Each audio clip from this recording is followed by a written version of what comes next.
तो ये सब चीजें ध्यान रखें जो हम बता रहे हैं, कैसे याद रखो कि क्या क्या कॉन्सेप्ट हमने ऑलरेडी पढ़ रखे हैं, उस पर कमांड रखना बहुत जरूरी है। फिर हमारा है डुअल नेचर ऑफ लाइट, जर्वस गिवन में डी ब्रॉय, उन्होंने क्या कहा कि हमारे पास जो भी लाइट है वो दो चीज़ों का बना रहता है, और उन्होंने बोला कि हर एक इलेक्ट्रॉन के साथ भी क्या होगा, कुछ ना कुछ वेवलेंथ एसोसिएटेड होगा, और बताया कि जो वेवलेंथ है, अगर वेवलेंथ को लेके उन्होंने कुछ कुछ इक्वेशंस निकाले, और हमने देखा है कि अगर हमें कोई एक चार्ज पार्टिकल को किसी पोटेंशियल v से एक्सलेट किया जाता है तो क्या आता है लैम्डा का फॉर्मूला उस केस में, कोई बताओ, what is the wavelength of 1 by h by root under h by m e t 1 by lambda is equal to h by under root 2 square m minus t 1 by n2 का square. h by root under 2m equals h by under root 2m cube 2m e sir electron electron है तो e हो sir जाएगा, b 2m volt हो जाएगा। Very good. और इसी को शॉर्ट फॉर्म सर में क्या फिर बताया आप हमने? बोले तो चार्ज के लिए सर तो q हो जाएगा ना सर। हाँ एग्जैक्टली, और शॉर्ट फॉर्म में क्या बताया था शॉर्ट तरीके में? Root 150 by volt. सर आप बोले थे under root 150 by v angstrom. Very good, तो under root angstrom 150 by volt in angstrom, ये ध्यान रखना है सबको, ठीक है? कैसे बता रहे हैं, Yes, क्या sir. बता रहे हैं, चलो देखते हैं। और बाकी लोग भी पढ़ रहे हो कि नहीं पढ़ रहे हो, थोड़ा सा हम थोड़ा रिवीजन करेंगे, आज से स्टार्ट कर रहे हैं ऐसे ही। दीपाली आवाज आ रही, पहले बता दो हाँ या ना, नहीं तो फिर बोलोगे माइक खराब है। Deepali can you hear me? Deepali आ रही है आवाज? नहीं आ रही है। आदित्य कुमार रजक आवाज आ रही है? हाँ या ना बोलना है। देखो ऐसे ऑनेस्ट, अगर तुम लोग चाहते हो कि तुम्हारा आईआईटी निकले, नीट निकले, यू हैव टू पार्टिसिपेट। यहाँ पे छुप के रहने से काम नहीं चलेगा, सीधी सी बात है। तुम यहाँ पे मिर्जी ज्वाइन की हो, कुछ एम के साथ की हो, ये नहीं कि छुप छुप के बैठे हैं, पढ़ रहे हैं, पढ़ाई हो रहा है। अगर तुमको निकालना है, रिजल्ट लाना है, जैसे कि रिजल्ट हम लोग लाए हैं, देखिए तुम लोग भी बैठ के क्लासरूम के इसमें कितने सारे बच्चे हैं, तो उसके लिए तुमको मेहनत करना पड़ेगा, शर्म हटाना पड़ेगा अपना, बेशरम होकर तुमको पूछना पड़ेगा, जो सुनना पड़ेगा। नहीं आता तो कोई बात नहीं, जब तुमको लगेगा खराब तो तुम पढ़ाई करोगे बैठ के, अगर खराब लगेगा नहीं तो क्यों पढ़ोगे तुम बैठ के? You have to be frank. Class में शर्माओ कि हाँ क्या सोचेंगे बाकी लोग, क्या सोचेंगे, हमको नहीं आता, ये आता है। जिस दिन ये लगेगा ना तुमको नहीं आता, तभी तुम पढ़ना शुरू करोगे बैठ के। तो ये नहीं शर्माने कि हम पूछ रहे हैं तो सर क्या सोचेंगे, क्या नहीं आ रहा, नहीं आ रहा तो नहीं आ रहा, पढ़ाई स्टार्ट करो बैठ के। जिसका नाम लेके माइक ऑन करो, बताओ हमको कि हाँ है कि नहीं है। अंबालिका आवाज आ रहा है तुमको? हाँ सर। ऑन करो हाँ। चलो ये बताओ, what is the formula of radius of cell?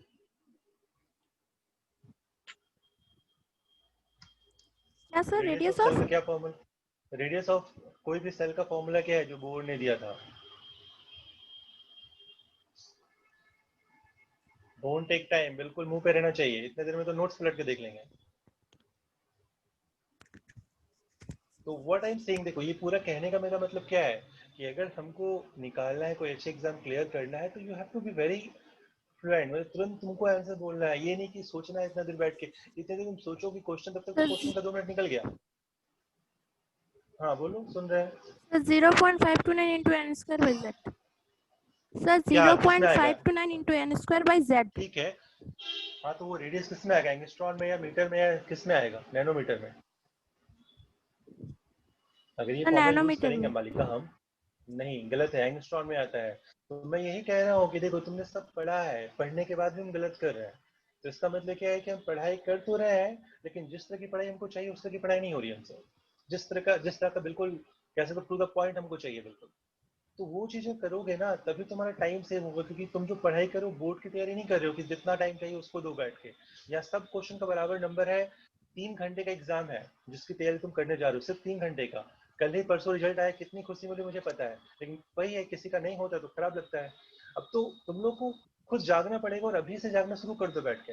ये नहीं कि बस पढ़ने से कुछ नहीं। अगर तुम नहीं बता पा रहे हो मतलब तुम नहीं पढ़ रहे हो, जितना हमको चाहिए आईटी के लिए, जितना हमको चाहिए नीट के लिए। जब क्वेश्चन आ रहा है तुरंत दिमाग में लगना चाहिए, इतना टाइम नहीं, और गलत भी नहीं कर रहे हैं, एंगस्ट्रॉम में कि नैनोमीटर में, मीटर पता ही नहीं हमको, बस फॉर्मूला ही पता है। चलो अगला क्वेश्चन है, आसिफिया तुम बताओ, what is the formula of energy? Asifiya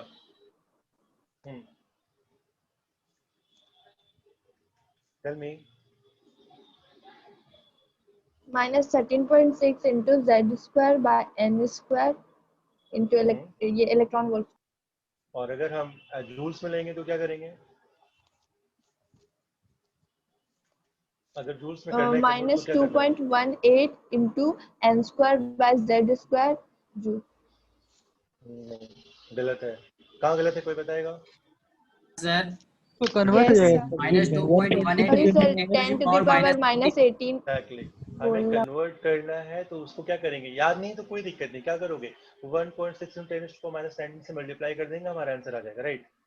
Ayush आनंद, आ रही है आवाज? Ayush, check your mic. Ayush Anand, again नहीं आ रही। Ayush Srivastava, Yes, sir. What is the formula for radius of nucleus? R naught A to the power 1 by 3. What is R naught? What the value of R naught? 1.1 into 10 to the power. वो याद नहीं है। गलती करो, देखो हम तुमको बस बता रहे हैं कि कहाँ पे हमको और मेहनत करनी है, समझो ये सब चीजों से। 1.1 into 10 to the minus 13, ठीक है, मीटर में Yes, लेंगे sir.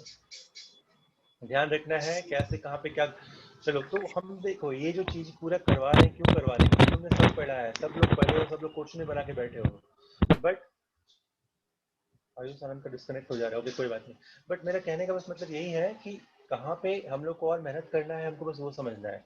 अगर एग्जाम क्लियर करना है तो आज से हमको तैयारी करनी पड़ेगी। एग्जाम के टाइम पे सब पढ़ते हैं, जो गधा है वो भी पढ़ेगा डर के मारे कि पढ़ा है, फॉर्म भरा है तो पढ़ना तो पड़ेगा ही। अभी से जो तैयारी करेंगे ना स्टार्ट, और वो ऐसा नहीं तुम ये सोच के तैयारी करो ना कल मेरा एग्जाम है या अगले हफ्ते मेरा एग्जाम है आईटी का, हमको देना है स्ट्रक्चर पैटर्न को पूरा, मतलब तुम ये समझ लो कि स्ट्रक्चर पैटर्न से कोई भी क्वेश्चन अगर आता है तो वो हमसे बनना चाहिए। अगर तुम नहीं बना पा रहे हो तो तुम्हारी ये जो एक मंथ तुमने पढ़ा है स्ट्रक्चर पैटर्न या मोड कॉन्सेप्ट वो वेस्टेज है। क्या फायदा फिर पढ़ के, फिर मत पढ़ो। एग्जाम के टाइम ऐसा तुमको टाइम नहीं मिलेगा कि तुम पूरे अच्छे से फिर से रिवाइज करोगे।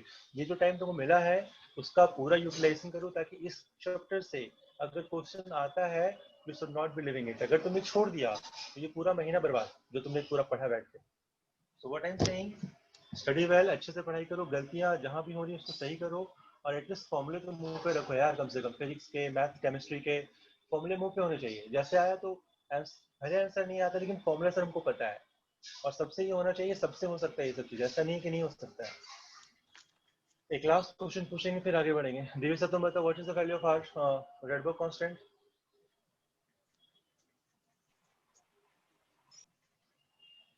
दिव्य सर, क्या बोले सर? आवाज रुक रुक के आ रहा है sir. What is the value of Rydberg constant? Rydberg constant की वैल्यू क्या होती है?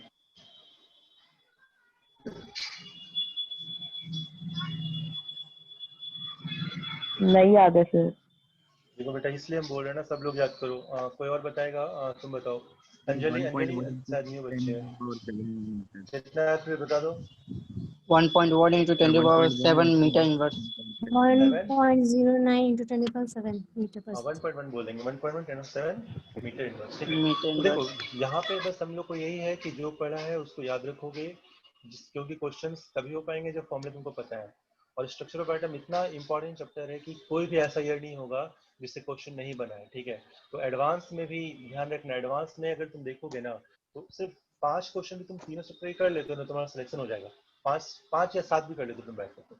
तो हम यही कह रहे हैं कि अगर कमांड अच्छे लेवल पे रहेगा तभी बना पाओगे, वरना तो याद करते जाओगे फॉर्मूला क्या था, फिर वहां से तो निकल गया। और ये भी ध्यान रखना है, जो लोग सोच रहे हो कि सर पढ़ेंगे बाद में एग्जाम के टाइम फिर से पढ़ेंगे, ये टाइम दोबारा किसी का नहीं आता है। जितना टाइम तुम अभी तुम्हारे पास है एक चैप्टर को देने के लिए ना, ये टाइम कभी नहीं आएगा तुम्हारे पास उस चैप्टर को फिर से देने के लिए, क्योंकि इतना कुछ पढ़ना है ना अभी, और सब इम्पोर्टेंट है। तो कभी तुम उतना एम्फेसाइज कर ही नहीं पाओगे। ये सबसे बड़ी गलती होती है हम लोगों की, कि हम लोग सोचते हैं ना कि चलो एग्जाम होगा तो फिर से इसको पढ़ लेंगे, अभी तो पढ़ ही नहीं, इतना पढ़ना था और स्कूल के लिए तो हो ही जाएगा इतने में। ये कभी मत सोचना। पूरा छोड़, जितना एनर्जी है सब लगा दो अभी के अभी उस चैप्टर पे। इस चैप्टर का जितना था सब निचोड़ के पूरा निकाल दिया है, अब हमको अगले चैप्टर पे फोकस करना है, तब जाके तुम रेडी होगे उस तरह के एग्जाम के लिए। चलो आज स्टार्ट करते हैं, आज के लिए इतना काफी है। तो ध्यान रखना अगली क्लास में फिर से पूछा करेंगे क्वेश्चन कुछ, तुम लोग सबको रेडी रहना है। वेट,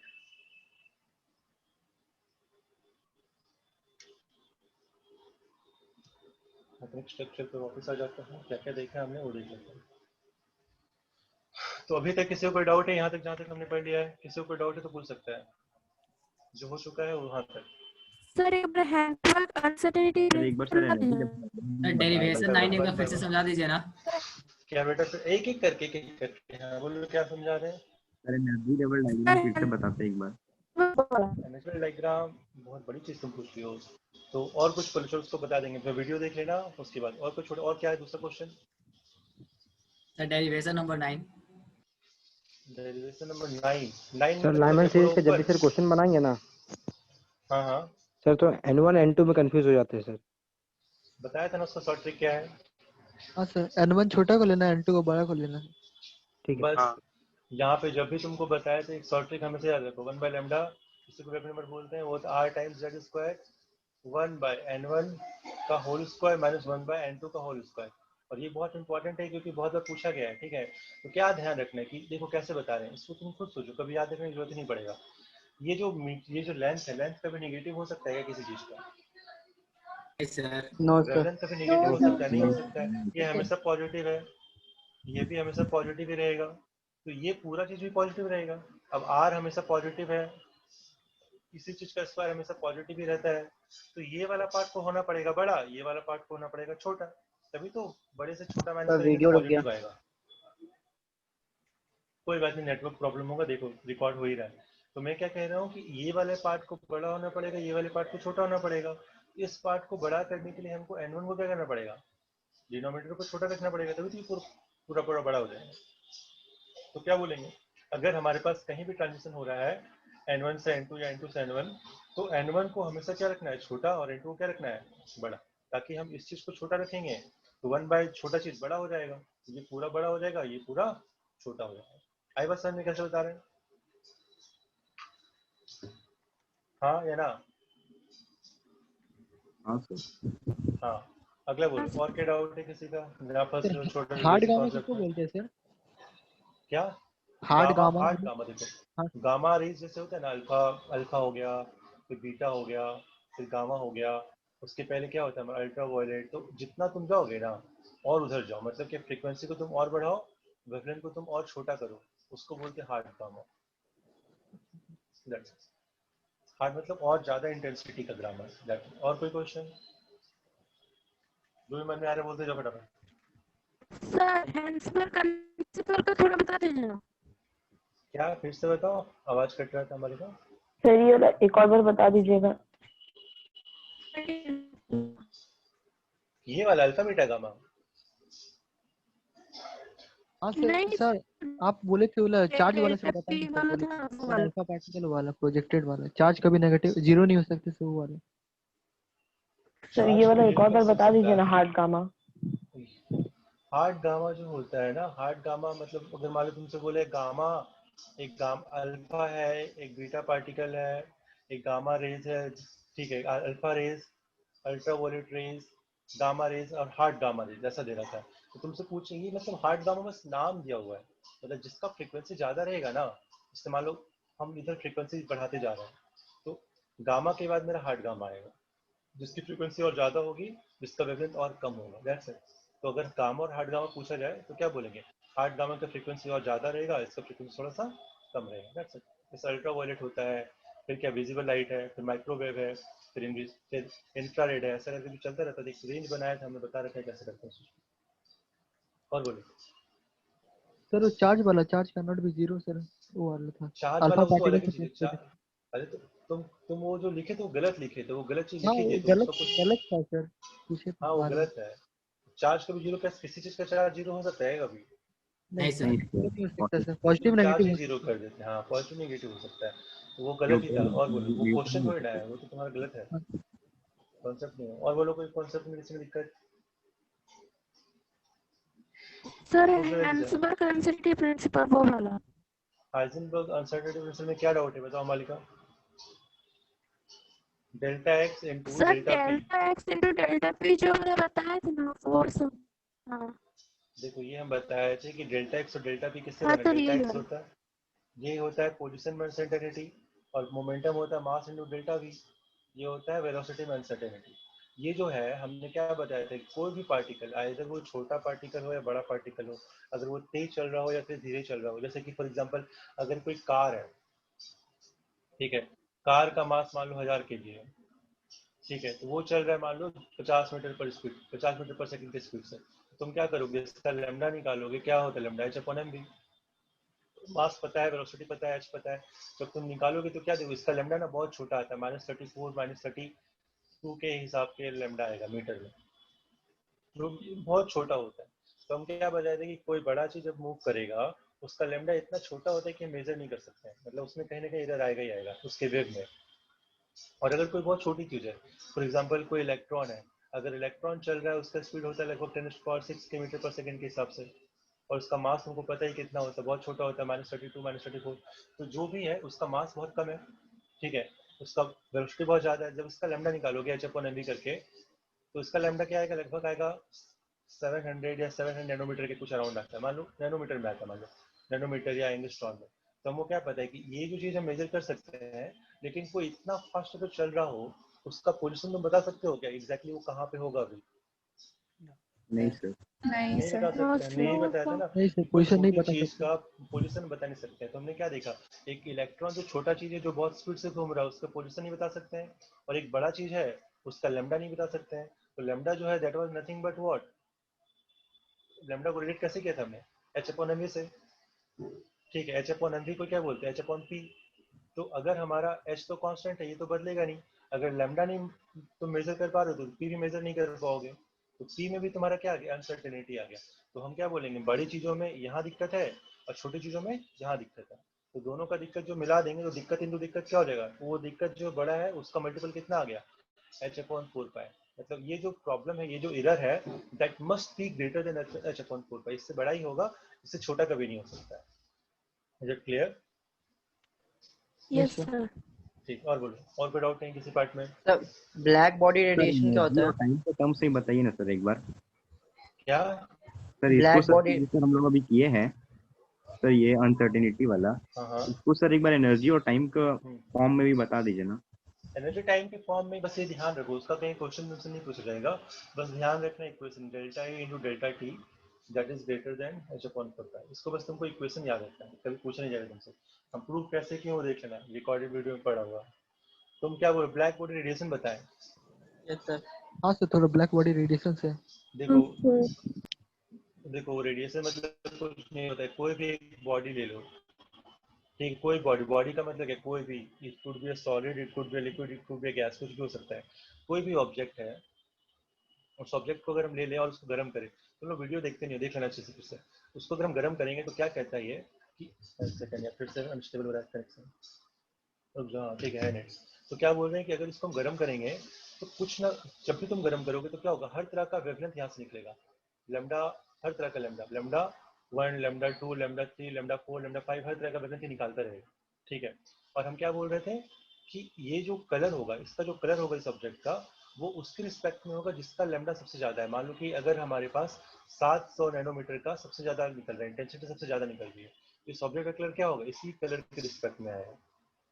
और दूसरा चीज क्या है, इस पे अगर कोई भी लाइट पड़ता है, कोई भी लाइट अगर इस ऑब्जेक्ट पे पड़ता है, तो ये ऑब्जेक्ट क्या करेगा, सारा का सारा एनर्जी को, सारा का सारा लाइट को एब्जॉर्ब कर लेगा, ना ही ट्रांसमिट करेगा ना ही रिफ्लेक्ट करेगा, ये क्या करेगा, एब्जॉर्ब कर लेगा। तो वैसे बॉडी को हम बोलते हैं ब्लैक बॉडी। कलर उसका क्या रहेगा, देखा जाए तो कलरफुल होगा क्या वो, नहीं सर, ब्लैक रहेगा। नहीं सर। ब्लैक हो जाएगा।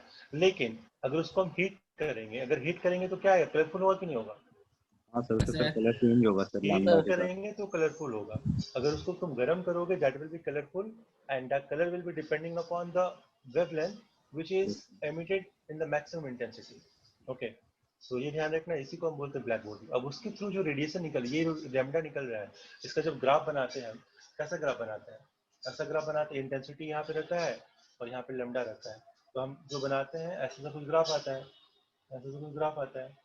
जितना टेम्परेचर बढ़ाते जाओगे ये इधर भागता जाएगा, ये T1 है, ये T2 है, ये T3 है, यहाँ पे T1 क्या होगा, बड़ा, ऐसे। तो यहाँ पे अब जैसे मान लो कि तुम्हारा इंटेंसिटी ये दिख रहा है, तो इस पर्टिकुलर T1 पे मेरा ये वाला मैक्सिमम है, तो मान लो ये लैम्डा तुम्हारा हो गया 100, कुछ भी मान लो 100 मान लेते हैं। यहाँ पे अगर हम आते हैं तो यहाँ पे हमको पीक मान लो, यहाँ पे आ रहा है इंटेंसिटी, इसका पीक ये कितना आ गया, 200, कुछ भी ले लेते हैं, इसका मान लो यहाँ पीक आ रहा है 250, तो क्या बोलेंगे इस थर्ड बार T3 पे, तो T1 पे जिस पर्टिकुलर पॉइंट पे मैक्सिमम इंटेंसिटी दिख रहा है हमको, उस पर्टिकुलर वेवलेंथ का जो कलर होगा वही कलर का हमको ये ऑब्जेक्ट दिखने वाला है। इसी को बोलते हैं ब्लैक बॉडी रेडिएशन। अगर टेम्परेचर T2 कर देंगे तो मैक्सिमम मेरा ये इंटेंसिटी आ रहा है, ये इंटेंसिटी किसका, इस वेवलेंथ का है, 200 वाले का। तो 200 वेवलेंथ वाला जो कलर होगा वही कलर का ऑब्जेक्ट हमको दिखेगा। और T3 पे आएंगे तो ये वाला मेरा मैक्सिमम है, ये इंटेंसिटी मैक्सिमम है, तो इसके रिस्पेक्ट में जो वेवलेंथ है 250 वाला, वही कलर का हमको ये दिखेगा। यही है। जैसे एग्जांपल हमने दिया था किसका, आयरन का रॉड। अगर आयरन का रॉड लेते हो तुम, लोहा का एक टुकड़ा ले लो, उसको तुम गर्म करते हो, लोहार के पास कभी गए हो देखा हो, स्टार्टिंग में क्या होता है, रेड कलर का होता है, फिर और गर्म करेंगे तो ऑरेंज हो जाएगा, फिर और करेंगे तो ब्लू हो जाएगा, फिर और करेंगे तो वॉलेट टाइप का हो जाएगा, फिर और उतना हम देख ही नहीं पाते। ठीक है, हमारे पास रेंज ही है रेड से लेकर वॉलेट तक का, और करोगे तो कुछ और होगा लेकिन हम देख नहीं पाएंगे, फिर पूरा व्हाइट टाइप का हो जाता है वो। ठीक है, अगर पूरा कर दोगे ज़्यादा गर्म तो क्या दिख रहा है कि जो कलर हमको दिख रहा है that is with respect to the maximum wavelength जो वो निकाल रहा होगा उस पर्टिकुलर टेम्परेचर पे। जैसे मान लो 100 डिग्री सेल्सियस पे रेड निकाल रहा था, 300 डिग्री सेल्सियस पे ऑरेंज निकाल रहा होगा, 700 डिग्री सेल्सियस पे ब्लू निकाल रहा होगा। हम क्या बोलेंगे, हर टेम्परेचर पे जो मैक्सिमम वेवलेंथ निकल रहा है वो चेंज होता है और उसी वेवलेंथ के रिस्पेक्ट में हमको कलर दिखता है। ओके, आई बात समझ में सबको? मतलब इंटेंसिटी इंडिपेंडेंट हो जाएगा लैम्डा का। इंटेंसिटी जो है इंडिपेंडेंट नहीं, इंटेंसिटी क्या होता है, कितना निकल रहा है, कितना ज्यादा हो रहा है। ठीक है, तो इंटेंसिटी जिसका ज्यादा होगा उसका कलर आएगा, उसी को रेडिएशन, रेडिएशन मतलब क्या होता है, दिस इज कॉल्ड रेडिएशन, मतलब ये जो निकल रहा है ना, दिस इज कॉल्ड रेडिएशन, इसी को रेडिएशन बोलते हैं। यस तो ब्लैक बॉडी रेडिएशन का मतलब क्या हुआ, ब्लैक बॉडी को कभी गर्म करोगे तो क्या करेगा, हर तरह का वेवलेंथ निकालेगा, उसी को बोलते हैं रेडिएशन। उसी का ग्राफ हम बनाते हैं, this is the graph of radiation, this is black body radiation का यही ग्राफ आएगा जो बना कर दिखाया है छोटा सा। आया सर में आप? हाँ सर। हाँ सर। वही Yes, देखना sir. है, ध्यान रखना है, कहाँ पे कुछ कॉन्सेप्ट पर ध्यान रखना है। तुमसे क्वेश्चन पूछा जाएगा कि भाई बताओ, मतलब कुछ भी, क्या ब्लैक बॉडी का कलर कैसा होगा, या ब्लैक बॉडी का कलर कभी ब्लू हो सकता है, तो क्या बोलोगे, हाँ हो सकता है जब वो गर्म करोगे तो क्या ब्लैक बॉडी कभी वाटर हो सकता है ब्लैक बॉडी, हाँ या ना? नहीं सर। नो सर, वाटर पॉसिबल ही नहीं है। नहीं सकता sir, है, कुछ no. भी हो सकता है। हमने क्या बोला, ब्लैक बॉडी सॉलिड भी हो सकता है, लिक्विड भी हो सकता है, गैस भी हो सकता है। तुम ईटा उठा लो, ईटा भी क्या है, ब्लैक बॉडी हो सकता है, अगर ये प्रॉपर्टी शो करेगा तो। इट कुड बी एनीथिंग, ध्यान मतलब सर रखना है। कोई भी स्टेट में हो तो सब चलेगा। हाँ, कुछ भी हो सकता है, बस प्रॉपर्टी क्या है, दो ही प्रॉपर्टी है, जब उसमें लाइट डालो सारा एब्जॉर्ब कर ले, और जब उसमें और जब उसको गर्म कर दो तो तो सारा जब लाइट एनर्जी निकाल को दे। रिलीज भी करे हाँ, तो तो अगर ये प्रॉपर्टी शो करता है तो that would be a black body, that's it. It could be anything, solid और लिक्विड और गैस, कुछ भी हो सकता है, बशर्ते ये दो प्रॉपर्टी शो करना चाहिए। ठीक है, सबको समझ में आ गया, बोल रहे हैं क्लियर है? हाँ सर क्लियर है। चलो, और कोई Yes. डाउट और किसी पार्ट में? सर फोटो पूछो, इलेक्ट्रिक डाउट ही पूछो दोनों का। सर हम हाँ लोग का जो बोलो। सर एनर्जी सर बच जाता है सर, वही कन्वर्ट हो जाएगा ना सर काइनेटिक में?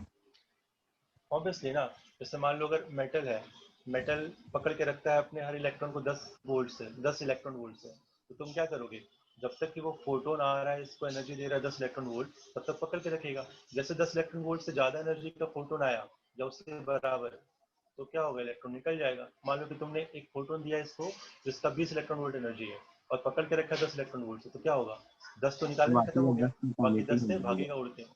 हाँ सर ये क्या ठीक है बन जाएगा, सर। काइनेटिक एनर्जी बन जाएगा। हाँ सर ठीक है। सिंपल है कॉन्सेप्ट इससे। ठीक है सर। चलिए बढ़िया, आ गया, हो गया आज के लिए रीजन। हाँ सर बहुत है। चलो ठीक है, देखते हैं। Let's see next part. Okay, तो बस मेरा यही कहना है, रिवीजन अच्छे से करो, डाउट आएंगे, अच्छी बात है, डाउट्स आने भी चाहिए, और फिर जब तुम वो डाउट्स पे कमांड लोगे तब तुम सीखोगे बैठ कर। रिवीजन करने टाइम सर क्या चीज पे ध्यान रखें? सब चीजों पे ध्यान रखो, फॉर्मूले पे सबसे पहले और कॉन्सेप्ट पे, बाकी तो क्वेश्चन तुम करोगे करोगे। जैसे कि सर अभी आप पहले चैप्टर पढ़ा दिए है सर, तो अभी रिवीजन करेंगे सर, तो सेकंड चैप्टर का भी करना पड़ेगा सर। रिवीजन का लोड सर कैसे कमाएं? देखो मेरा क्या कहना है ना, देखो रिवीजन करने का तरीका कैसा होता है केमिस्ट्री को, तो तुम लेके बैठे हो पढ़ने के लिए, रिवीजन करने के लिए ना, तो पेज नंबर 1 से पलटो, पलटना शुरू करो, देखो तुमसे क्या, तुम्हारे दिमाग से क्या निकल रहा है। कुछ भी चीज अगर बाहर निकल रहा होगा ना, तुम अपने आप रुक जाओगे। माइंड का एक पावर होता है ना कि वो अपने आप को जहाँ भी कुछ नया चीज दिखता है ना, वो तुरंत रुक जाता है बैठ के। तो जो तुम्हारे दिमाग से निकल रहा होगा तुमको रुक जाए, लेकिन अगर देखा हुआ चीज तुमको अगर आता है, तुम तुरंत पलट दोगे, हाँ आता है आता है आता है आता है। तो रिवीजन ऐसे करो, जब भी करने बैठो पेज नंबर 1 से पलटो, देखो आ रहा है, हाँ ठीक है, नहीं आ रहा तो रुक जाओ, देखो बैठ के क्या है करिए, फिर आगे बोलो, आगे बढ़ते जाओ। तो इतने बार तुम पेज पलट दोगे ना कि तुमको पता होगा कि मेरा राइटिंग में ए कैसा लिखा है, कहाँ पे लिखा हुआ है, ये फॉर्मूला किस कॉर्नर में कहाँ पे कैसा लिखा हुआ है। जिस दिन ये याद हो जाएगा ना तुमको अपने आप, बाकी आधे क्या कह लो कि 80% बच्चों से तुम आगे निकल जाओगे अपने एग्जाम में, जो तुम्हारे एग्जाम में कॉम्पिटिशन देने वाले हैं, क्योंकि उनको फॉर्मूला ही याद नहीं रहता है। और फॉर्मूला याद नहीं तो क्वेश्चन कहाँ से बना लेंगे बैठे, कोई सवाल ही पैदा नहीं होता है। तो इस सब चीजों को से आगे निकलो, मतलब हम तुमको इसलिए बता रहे हैं क्योंकि अभी से करोगे फोकस ना तो कर सकते हो, लेकिन अगर हम तुमको एक साल बाद बताएंगे ना तो क्या कहते हैं, टेढ़ा होगा तो टेढ़ा हो जाओगे, सीधा करना मुश्किल हो जाएगा बैठ के। और ये ध्यान रखना, 10th में भले तुम चैंपियन हो, इस्मार खान हो, फर्क नहीं पड़ता हमको, और फर्क तुमको भी नहीं पड़ना चाहिए। अगर तुम अभी नहीं सुधरोगे तो कुछ नहीं हो सकता है। स्कूल में भले तुम कितने परसेंट ले, हमको उससे मतलब नहीं है। आईटी निकालना है, डेडिकेशन से लगना पड़ेगा। भूल जाओ कि हमने क्या किया पूरा पिछले जन्म में, या 10th तक मैंने क्या किया, क्या इस्मार खान वाला काम किया, सब भूल जाओ। सोच लो कि हमको कुछ नहीं आता है और हमको सीखना है, मेहनत करना रगड़ के, करोगे तो रिजल्ट आएगा। That's it. लगे रहो, हम लोग सपोर्ट करने के लिए हैं ही। जितना लगोगे उतना मजा आएगा। अभी तो खैर ऑनलाइन चल रहा है ना, लेकिन ऑफलाइन होता तो सबका पसरा निकाल देते क्लास में बैठ कर, इतना ज्यादा होमवर्क मिलता है।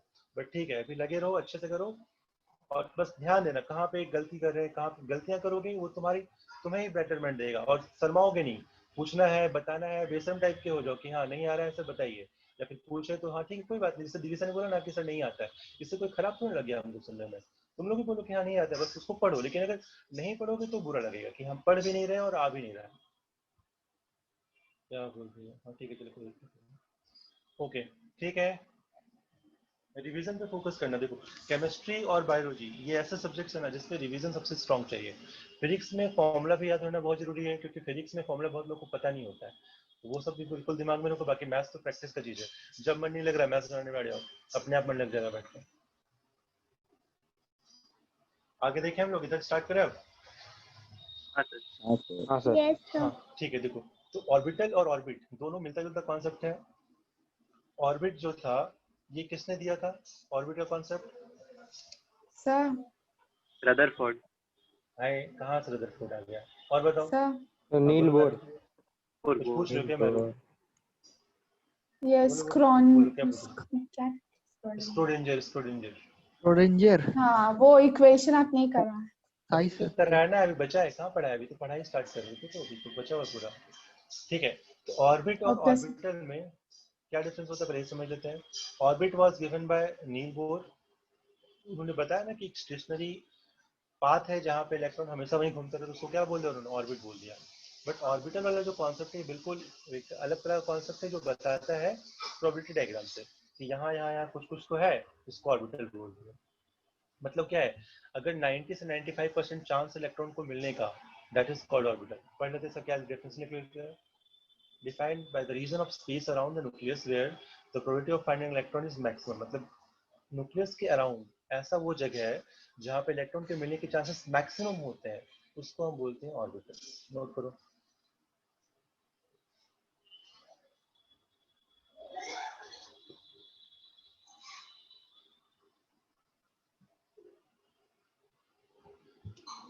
जो स्क्रोडिंजर का इक्वेशन देखने वाले हैं ना, वो उन्होंने इक्वेशन दिया और बताया कि क्या प्रोबेबिलिटी है मिलने के इलेक्ट्रॉन की। उन्होंने क्या किया, बताते क्या पॉइंट देते कि हाँ यहाँ पे मिलने का चांस ज्यादा है, कम है, ज्यादा है, कम, सॉल्व करके तीनों एक्सिस में एक्स वाई जेड। और ये जो है डॉट डॉट जो देख रहे हो, this is nothing but probability diagram. Probability कितना है मिलने का, अगर बहुत ज्यादा डॉट है मतलब बहुत ज्यादा मिलेगा, कम है तो कम मिलेगा। और अगर यहाँ देखो बिल्कुल है ही नहीं, पूरा खाली, तो मतलब मिलेगा ही नहीं यहाँ पे। तो क्या किया, जो सबसे बाहर का लाइन था उसको घेर दिया पकड़ के, कि इस लाइन के बाहर, इस एरिया के बाहर इलेक्ट्रॉन मिलने का चांस बिल्कुल जीरो हो गया। तो बोल दिया कि हाँ ये जो है ये एक ऑर्बिटल है। ठीक है आगे बढ़े। सर ऑर्बिटल सर डिस्कवर कौन किया था?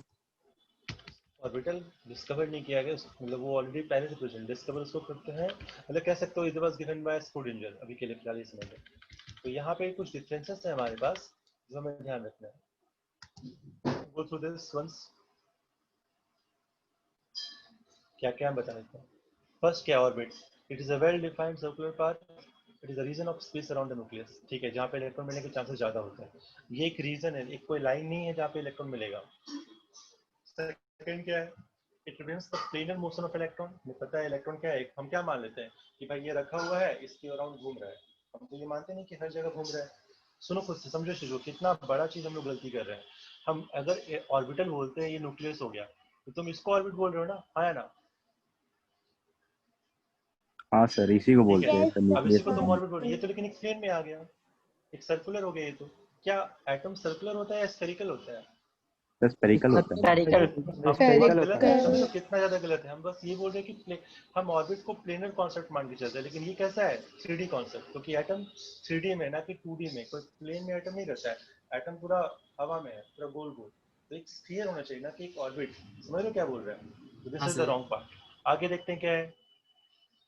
The maximum number of electron, वो तो खैर फॉर्मूला बता देंगे, 2n² होता है, निकाल भी सकते हो, बता देंगे बाद में। Orbitals can not accommodate more than 2 electron, मतलब ये इन्होंने क्या बोला कि हर ऑर्बिट में, हर ऑर्बिटल को इन्होंने एक बॉक्स बना दिया, छोटा छोटा बॉक्स बना दिया। और क्या बोला कि हर ऑर्बिटल मैक्सिमम 2 ही इलेक्ट्रॉन हो सकते हैं, मैक्सिमम 2 इलेक्ट्रॉन। तो दिखाएंगे कैसे करते हैं। ये सर्कुलर शेप में होता है, और ये कैसा होता है? अलग अलग शेप में होता है ऑर्बिटल्स, डिपेंडिंग अपॉन, हम देखेंगे कौन कौन से। एस ऑर्बिटल आएगा, पी आएगा, डी आएगा। ये शेप कहाँ से आ रहा है? ये शेप आएगा हमारे प्रोबेबिलिटी डायग्राम से। हमने क्या किया, ये समझ लो, तुमको सबसे बता दें कहाँ से ये चीज निकाल के। ये सब अगेन रिसर्च का पार्ट है, बट थोड़ा सा दिमाग लगाए, देखो कैसे बताता है। मान लो हमने क्या किया, स्क्रोडिंजर ने एक इक्वेशन बनाया, एक इक्वेशन लिया लंबा सा, जो तुम लोग देखोगे, याद भी रखना उसको। और उन्होंने क्या किया, एक्स वाई जेड एक्सिस ले लिया। ये मान लो एक्स एक्सिस है, ये मान लो वाई एक्सिस है, और ये मान लो जेड एक्सिस है। ठीक है, बीच में कहीं एटम है, यहाँ पे न्यूक्लियस है मान लो।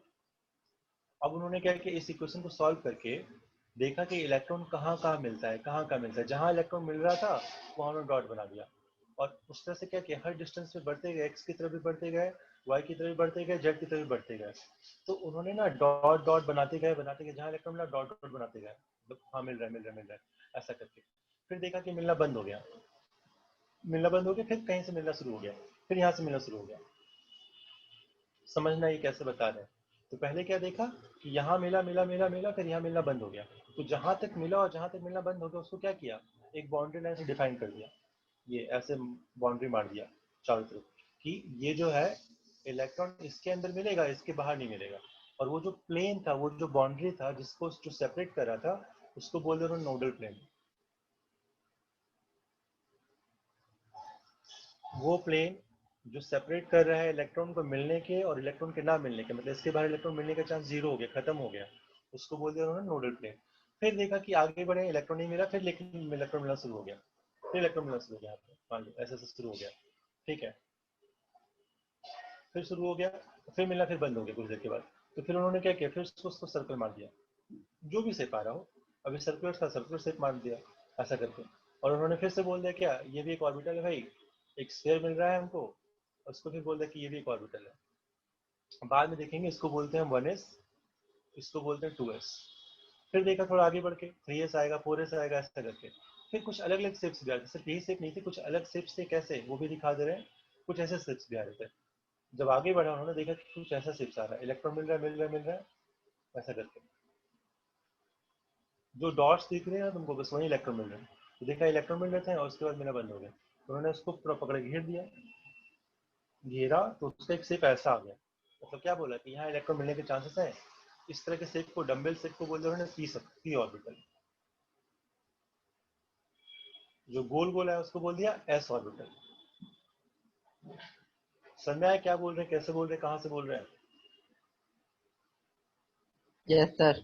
हम न्यूक्लियस में बैठ गए हैं, और न्यूक्लियस में बैठ के एक्स में जा रहे हैं, वाई में जा रहे हैं, जेड में जा रहे हैं। और जहां जहां इलेक्ट्रॉन मिलता जा रहा है उसको हम डॉट डॉट डॉट बनाते जा रहे हैं। तो जहां जहां इलेक्ट्रॉन मिला उसको डॉट बनाए, और डॉट को बना के पूरा एक स्ट्रक्चर बना दिया, उसका बाउंड्री बना दी है। जो बाउंड्री बनाए तो उसका बाउंड्री ऐसा आया, इस सबका बाउंड्री ऐसा ऐसा आया। तो जो जो बाउंड्री आया, जितने तरह का अलग अलग हमारे पास आया, उसको नाम दे दिए। स्फेरिकल को बोल दिया एस, डम्बल को बोल दिया पी, और फिर तुम देखो कि बाद में कुछ ऐसा आया, उसको बोल दिया डी। तो हम दिखाएंगे बाद में, D subshell, S orbital, P orbital, D orbital, अलग अलग शेप आएगा। तो ऑर्बिटल का कॉन्सेप्ट समझ आया, कैसे बता रहे, कहाँ से आ रहा है, इसको थोड़ा सा बना लो टॉपिक में समझने के लिए। Rough diagram.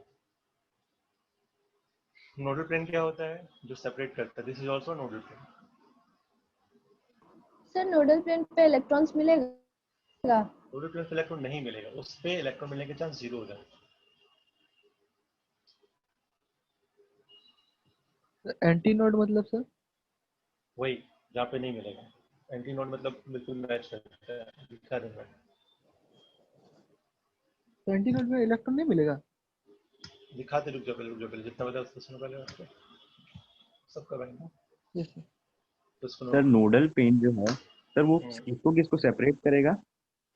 सेपरेट करेगा इलेक्ट्रॉन मिलने के चांसेस को, इलेक्ट्रॉन मिलने के चांसेस नहीं हो उसको, कहाँ मिल रहे हैं और कहाँ नहीं मिल रहे हैं। मतलब उस बाउंड्री के अंदर हो तो इलेक्ट्रॉन मिलेंगे, बाउंड्री के बाहर गए तो नहीं मिलेंगे। नहीं।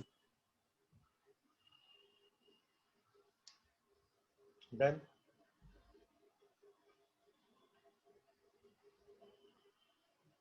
तो जल्दी नोट करोगे, थोड़ा समझाने में काफी टाइम निकाल देना, तो नोट जल्दी करके रहना।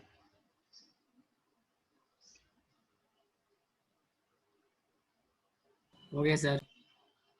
सर हो गया। देखो तो यहाँ तक हमने क्लियर कर दिया क्या क्या चीजें होती है, कहाँ से ये सब चीजें लाए थे। थोड़ा सा पॉइंट्स है, इसको बाद में नोट कर लेना, इनफैक्ट स्क्रीनशॉट ले लो इसका, बस ये ध्यान रखना क्या है। Orbit are non directional character, मतलब कोई डायरेक्शन तो होता नहीं उसका, सिर्फ एक घेला है कि घूम रहा है। बट जो ऑर्बिटल्स हमारे पास होते हैं, ऑर्बिटल्स का हमने बताएंगे, दिखाएंगे तुम लोगों को कि एक्सेप्ट एस, एस वाले का कोई डायरेक्शन तो है नहीं ना, एक्स बोलो या वाई बोलो या जेड बोलो, सब तरफ बराबर ही है। लेकिन जो पी ऑर्बिटल है उसका एक डायरेक्शनल नेचर होता है, जैसे अगर एक्स एक्सिस के लॉन्ग उसको बोलेंगे पी एक्स, अगर कुछ ऐसा आएगा उसको बोलेंगे, ये वाई एक्सिस के लॉन्ग उसको बोलेंगे पी वाई। तो एक्सेप्ट एस ऑर्बिटल सारे डायरेक्शन होते हैं देख, और उसी कारण से हमारा जो शेप ऑफ मॉलिक्यूल आता है, जो तुम लोगों ने पढ़ा है केमिकल बॉन्डिंग में, कुछ लोगों को पढ़ाया था मैंने, तो वहाँ पे दिखाया था कैसा शेप होता है, triangular shape, tetrahedral shape. This orbital is responsible for the shape of electrons, shape of molecules, but orbit से हमारा शेप वगैरह एक्सप्लेन नहीं होता है, इसको भी नोट कर लेना। एंड ये क्या concept of well defined orbit is against Heisenberg uncertainty principle, मतलब वो कह सकते हो कि इसे एक्सप्लेन नहीं कर पा रहा था, बट ये जो है हाइजेनबर्ग प्रिंसिपल को सेटिस्फाई करता है। तो ये हमारे लिए इंपॉर्टेंट नहीं, बस ये 2-3 पॉइंट जो है ध्यान रखना है। क्या है, एक रफ आइडिया हम दे रहे हैं तुमको कैसे होता है क्या होता है। समझ में आ गया सबको कहाँ से क्या बता रहे हैं। ऑर्बिट 2D में है, ऑर्बिटल 3D में है।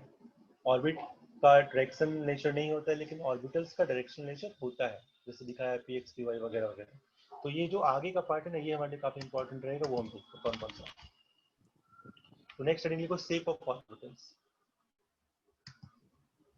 देखो फटाफट शेप ऑफ ऑर्बिटल्स हेडिंग लिखो।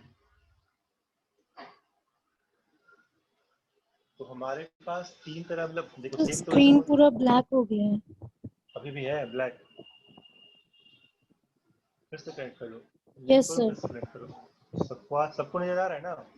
हाँ सर, सबको। हाँ हाँ सर। सर। हाँ सर। हाँ जी है। ठीक है, ओके। हाँ सर आ रहा। ये समझना है कि ऑर्बिटल्स का जो शेप हम कहाँ से लेके आए थे, थोड़ी देर पहले बताया था, स्क्रोडिंगर के क्वेश्चन को सॉल्व किया हमने, और उसकी प्रोबेबिलिटी डायग्राम को देख देख के क्या बना दिए हम, अलग अलग शेप देखे। तो जो अलग अलग शेप आया था उसमें से कौन कौन से थे वो हम नोट कर लेते हैं एक बार फटाफट। तो सबसे पहले लिखो S orbital, first point, note it down fast. उसका शेप कैसा बना है ये बना लो, एक्स वाई जेड एक स्फीयर टाइप का आ रहा है। और उन्होंने क्या बताया बाद में देखेंगे, ये क्या है, इसको भी जो पॉइंट्स लिखे इसको मेंशन कर दिया फटाफट, नोट्स में डाल दे जाओ।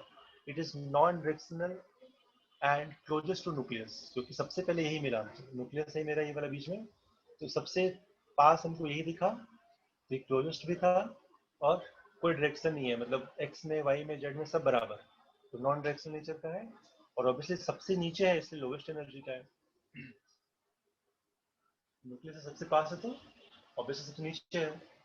तुमको लेवल डायग्राम पता है, ये nucleus n equal to 1, n equal to 2, n equal to 3, जो जितना नीचे रहेगा एनर्जी क्या रहेगा उसका कम रहेगा, तो जो सबसे नीचे है सबसे पास है उसका एनर्जी क्या होगा, लोवेस्ट।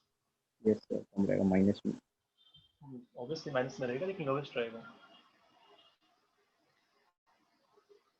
और क्या बोला, एस ऑर्बिटल जो है मैक्सिमम 2 इलेक्ट्रॉन रख सकता है, ऐसा बना दो। ns मतलब n क्या है मेरा, number of orbit, first orbit second third ऐसा करके कॉन्सेप्ट समझ लो, 1s 2s 3s 4s ऐसा करके, और उसमें एक इलेक्ट्रॉन को ऊपर और एक इलेक्ट्रॉन को नीचे एरो वाइज बनाते, बताएंगे क्यों ऐसा होता है। Note it down fast.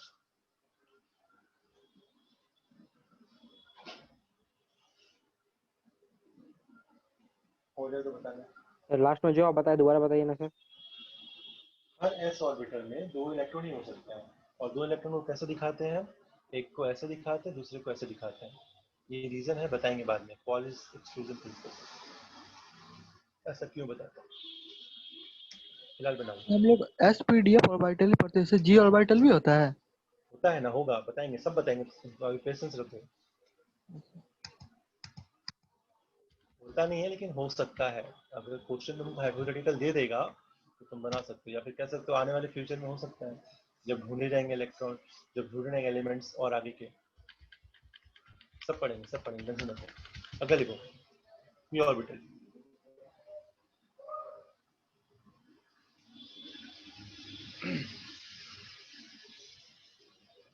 क्या बोलते हैं?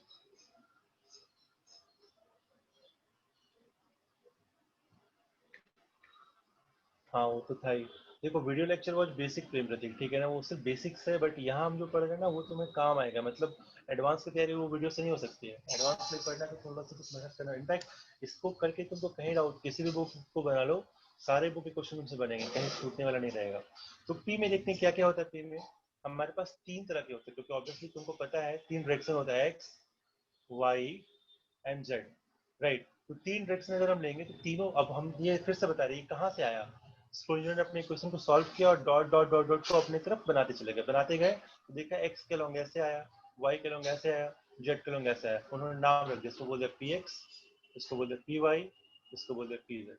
नोट करो उसका डायग्राम बना के, क्योंकि डायग्राम पे भी क्वेश्चन रहेगा अभी, बताएंगे कैसा रहेगा, केमिकल बॉन्डिंग में आएगा।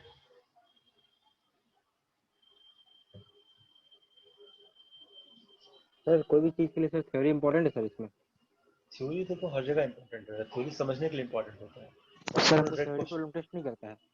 क्या सर मैंने सर एग्जाम में थ्योरी नहीं पूछता है। एग्जाम में थ्योरी पूछा जाएगा ना, कुछ कुछ क्वेश्चन पूछते हैं, पहले भी बहुत आते थे, अभी भी आ सकते हैं। थ्योरी के क्वेश्चन आते हैं जहाँ पे तुम्हारा कॉन्सेप्ट चेक किया जाएगा कि तुमको पता है कि नहीं पता है। हमेशा न्यूमेरिकल थोड़ा ना पूछा जाता है केमिस्ट्री में। अब पी में कितने आ गए, 3 ऑर्बिटल हो गए, p x, p y, p Z.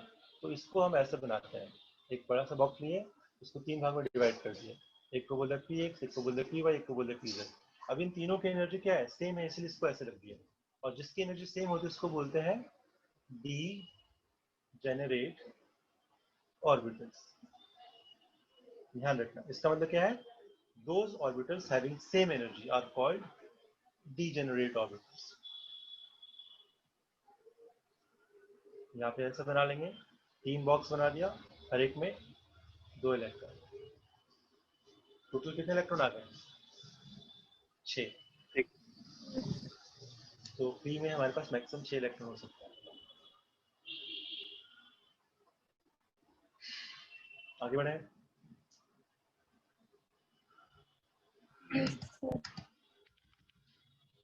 इसके बाद है देखो डी ऑर्बिटल।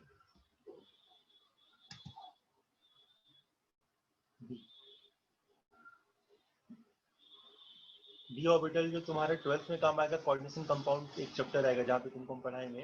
तो ये ऑर्बिटल के डायरेक्शन को देख के ही हमारा एक, जो लोग पढ़े होंगे सुने होंगे, एटलीस्ट नाम से पता होगा तुम लोगों को, टेट्राहेड्रल और ऑक्टाहेड्रल कॉम्प्लेक्सेस में हमारे पास T2G बनता है, याद है? सर हाँ, तो वो सब तुम लोग को यहीं से निकलेगा बैठ के, तो ये सब ध्यान रखना, जब पढ़ाएंगे तो ध्यान रहेगा। तो डी ऑर्बिटल हमारे पास टोटल 5 होते हैं। पहला होता है, अब देखो कैसे याद रखोगे, सेप कैसे याद रखना, उसको शॉर्टकट में बता दे रहे हैं कैसे याद रहेगा तुम लोगों को। देखो यहाँ डी एक्स वाई, अब तुम लोग थोड़ा सा डिटेल में लेके जाएंगे। ये एक्स और ये वाई है, तो एक्स वाई जब बोलेंगे तो एक्स वाई का मतलब क्या है कि एक्स के और वाई के अलोंग हमारा इक्वल डिस्टेंस रहेगा। जब एक्स वाई बोल रहे हैं तो एक्स और वाई के बीच में, ये वाला एक्स वाई के बीच में 2 बार, नाम क्या आ गया, डी एक्स वाई। मतलब जितना एक्स में है उतना वाई में, अगर किसी पॉइंट में लोगे तो बराबर बराबर है डिस्ट्रीब्यूशन, एक्स में भी वाई में भी बराबर। फिर आता है d y z. Y z मतलब वाई एक्सिस और जेड एक्सिस का लोग, एक्स एक्सिस कहाँ होगा, सामने, अंदर बाहर, तो वाई जेड के लोग ऐसे बना दिए। जेड एक्स में एक्स जेड के लोग ले लेंगे। फिर चौथा जो है d x square minus y square, ये वाला, तो वो कैसा होता है, एक्स के अलोंग और वाई के अलोंग, बिल्कुल ऊपर नीचे, ध्यान रखना, नाम नाम के साथ याद रखना होगा तुमको। और जो पांचवा है उसको डी जेड स्क्वायर बोलते हैं, ऐसा होता है। और ये दिख रहा है बगल में ऐसा करते हैं, ये भी बना हो रहेगा, एक रिंग है, प्रोसेस बना हुआ इसको, ये भी इलेक्ट्रॉन मिलेगा, यहाँ पे भी इलेक्ट्रॉन भरा हुआ है। सर नहीं आ रहा सर समझ में। सर एक बार तो फिर एक से बताइए। बता दे रहा हूँ, ये सेप याद रखना है, dxy, dyz, dzx, dx minus, ये सेप है, बस इसको सेप को याद रखो। सेप मतलब क्या, तुम्हारे इलेक्ट्रॉन ऐसे ही मिल जाते, लेकिन जो dz स्क्वायर है ना वो कैसा दिखेगा वो बता रहे हैं, ऐसा कुछ दिखेगा। z मान लो ऊपर है, यहाँ कुछ भी ले लो, x y z कुछ भी, ऐसा z के अलाउंग। सर डी कहाँ से आ रहा है सर, डी एक्स वाई? अरे डी ऑर्बिटल का नाम रखा देखा, डी, इसको देखो डबल डंबल मतलब क्या हो गया, एक डंबल ऐसा एक डंबल ऐसा, उसको बोले Yes, sir. Double dumbbell, double dumbbell, ठीक है, ऐसा नाम, इसको बस नाम दे दिया। और डी क्यों बोला, क्योंकि इस बस वो स्टूडेंट ने उसका नाम दिया, सेप का नाम, ऐसे जो भी सेप्स रहेंगे डबल डंबल उसको डी बोल दिया। अब एक्स के अलोंग और वाई के अलोंग बराबर बराबर जा रहा है तो उसको बोल दिया डी एक्स वाई, फिर वाई जेड के अलोंग है तो वाई जेड, जेड एक्स के अलोंग है तो जेड एक्स, अलग अलग नाम आ रहा है। और x square minus y square इसको बोल दो जब एक्स के अलोंग और वाई के अलोंग ही हो। जेड स्क्वायर का देखना ध्यान से, ये थोड़ा इंपॉर्टेंट है, ये ऐसा तो बनेगा ही बनेगा, लेकिन एक सर्कुलर भी आएगा, एक रिंग आएगा ऐसा, ये वाला इलेक्ट्रॉन भरा हुआ है इसमें, और ये तो इलेक्ट्रॉन भरा हुआ है ही, ये बना दो, this is called D Z square. और इसको बोलते हैं डोनट शेप, डोनट जो होता है, डोनट शेप होता है। इसमें कुछ समझना है, इसको तुमको याद रखना है, दिस इज फॉर रिमेम्बरेंस, कैसा है क्या नहीं है। तो टोटल डी में कितने हो गए, 5 ऑर्बिटल, 1 2 3 4 5, और हर ऑर्बिटल में कितने, 2 इलेक्ट्रॉन, टोटल कितने इलेक्ट्रॉन आ जाएंगे डी में, 10। 10। तो यहाँ पे देख सकते हो कितने हैं, 1 2 3 4 5, टोटल मिला के हमारे पास 10 इलेक्ट्रॉन। सर 10 कैसे आया, फिर से बताइए ना। हर एक में तो है ना बेटा, देखो यहाँ पे कितने टोटल ऑर्बिटल, 1 2 3 4 5, तो 5 ऑर्बिटल्स है, और हमने क्या बोला, हर ऑर्बिटल में 2 इलेक्ट्रॉन, तो 5 × 2 कितना हो गया।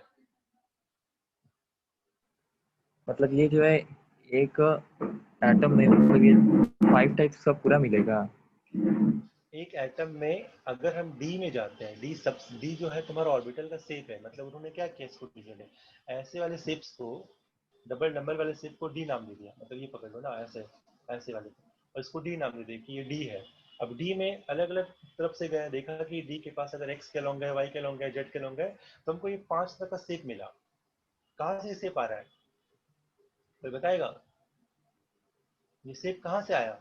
स्क्रोडिंगर जो वेव इक्वेशन दिए थे उनका उसी से निकला है सर, हाँ, उसके प्रोबेबिलिटी डायग्राम से जब डॉट डॉट डॉट डॉट बनाते गए तो ये शेप हमको मिला, उन्होंने इस शेप का नाम रख दिया, क्या क्या नाम रख दिया जो लिखा हुआ है यहाँ पे, आया समझ में। तो ऐसा कुछ रटना नहीं है, समझना है कैसे आ रहा है, कहाँ से आ रहा है। हम न्यूक्लियस से खड़े हो गए, न्यूक्लियस से खड़े हो एक्स की तरफ चलते गए, जहाँ जहाँ गए जो जो मिला हम बनाते गए, वाई की तरफ गए जो जो मिला बनाते गए, जेड की तरफ गए जो जो मिला बनाते गए। तो जैसा जैसा शेप आया ना, उस शेप को हमने एक नाम दे दिया कि भाई इसको बोल देंगे डी। अब एक्स वाई के लोगे तो d x y, y z के लोगे तो डी वाई जेड, ऐसा सा नाम दे दिया, खत्म काम। सर इसमें सर्टेन इलेक्ट्रॉन क्या है सर, कैसे हटेगा वो बता दीजिए सर, नहीं समझ में आ रहा। क्या क्या क्या, सर्टेन इलेक्ट्रॉन कैसे हटेगा सर इसमें डी में। अरे कैसे हटेगा, देखो बता रहे, 5 ऑर्बिटल दिख रहा है। हाँ सर दिख रहा है। हर ऑर्बिट में कितना बोल रहे हैं, हर ऑर्बिट में 2 इलेक्ट्रॉन, एक बॉक्स बना लो, इसमें 2 इलेक्ट्रॉन भर दिए, तो 5 में कितना हो गया, 10। 10, तो वही तो लिख रहे हैं, और क्या ये, ऑन कर लो कितना आ गया, 10 इलेक्ट्रॉन्स। तो हमने जो भी बॉक्सेस बनाए ना, ये सब जितने भी बॉक्सेस सबको हम यहाँ पे बना देंगे, और ये देखो सारे सारे के सारे डी वाले ही हैं, सबका एनर्जी भी क्या हो गया, सेम रहेगा। बराबर। तो क्या बोलेंगे, there are 5 degenerate orbitals, note करो, 5 है, पांचों बराबर है, पांचों को एक साथ लगा दिया, सब में 2 2 भरा, 10 हो गया।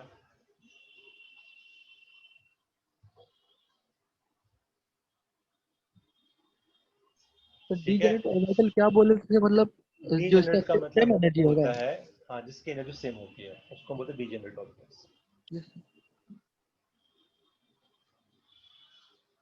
सिमिलरली हमारे पास अगर और आगे बढ़ेंगे तो क्या देगा, एफ आ जाएगा।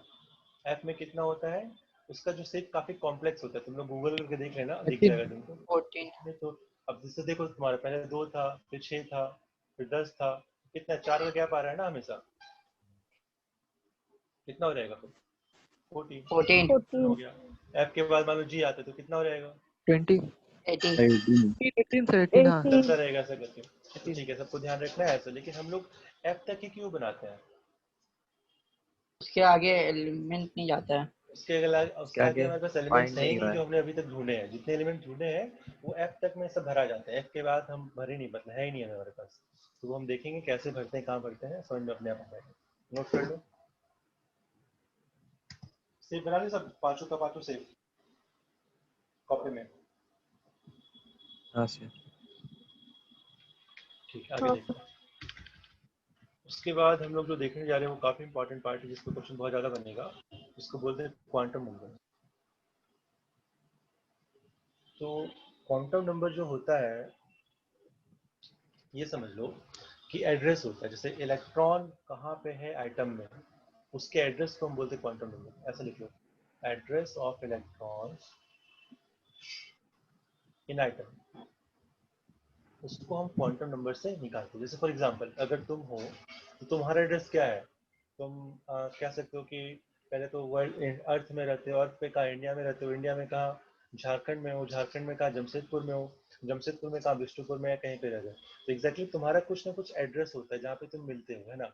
एग्जैक्टली हर इलेक्ट्रॉन का भी हम क्या करते हैं, कुछ एड्रेस बताते हैं, क्योंकि हर इलेक्ट्रॉन का अपना खुद का एड्रेस होता है, वो वही मिलेगा। तो उस एड्रेस को जैसे हम बताए ना, स्टेट से, डिस्ट्रिक्ट से, तो यहाँ पे हम किससे बताएंगे? क्वांटम नंबर से। आया सर में क्या बता रहे हैं? Yes, sir. It is the address of electron जो हमें एटम से मिलने वाले हैं। अब ये क्वांटम नंबर्स को हम टोटल 4 भाग में डिवाइड करेंगे। कौन कौन से वो देख लेते हैं। देख लो फटाफट, जो लेटर का डेफिनेशन उसको लिखो, क्योंकि स्कूल के लिए इंपॉर्टेंट डेफिनेशन इंपॉर्टेंट रहेगा।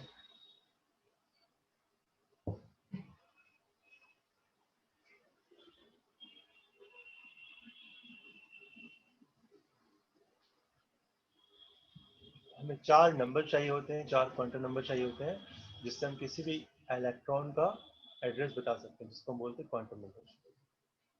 और इसमें से पहला क्या है?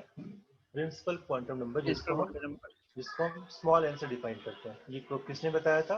बोर्ड ने अपने टाइम दिया था, जिसको उन्होंने ऑर्बिट बोला था ना, n orbit, K shell, L shell, N shell, याद है जो बताए थे? दूसरा तीसरा, तो जो ऑर्बिट है उसी को बोलते हैं एन।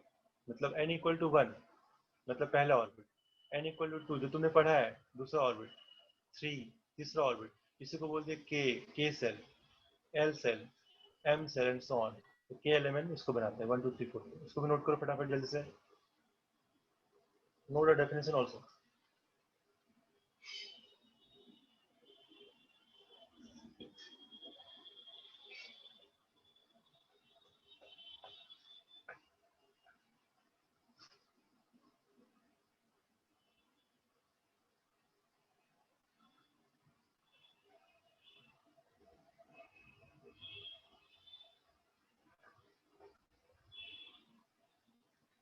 हो गया?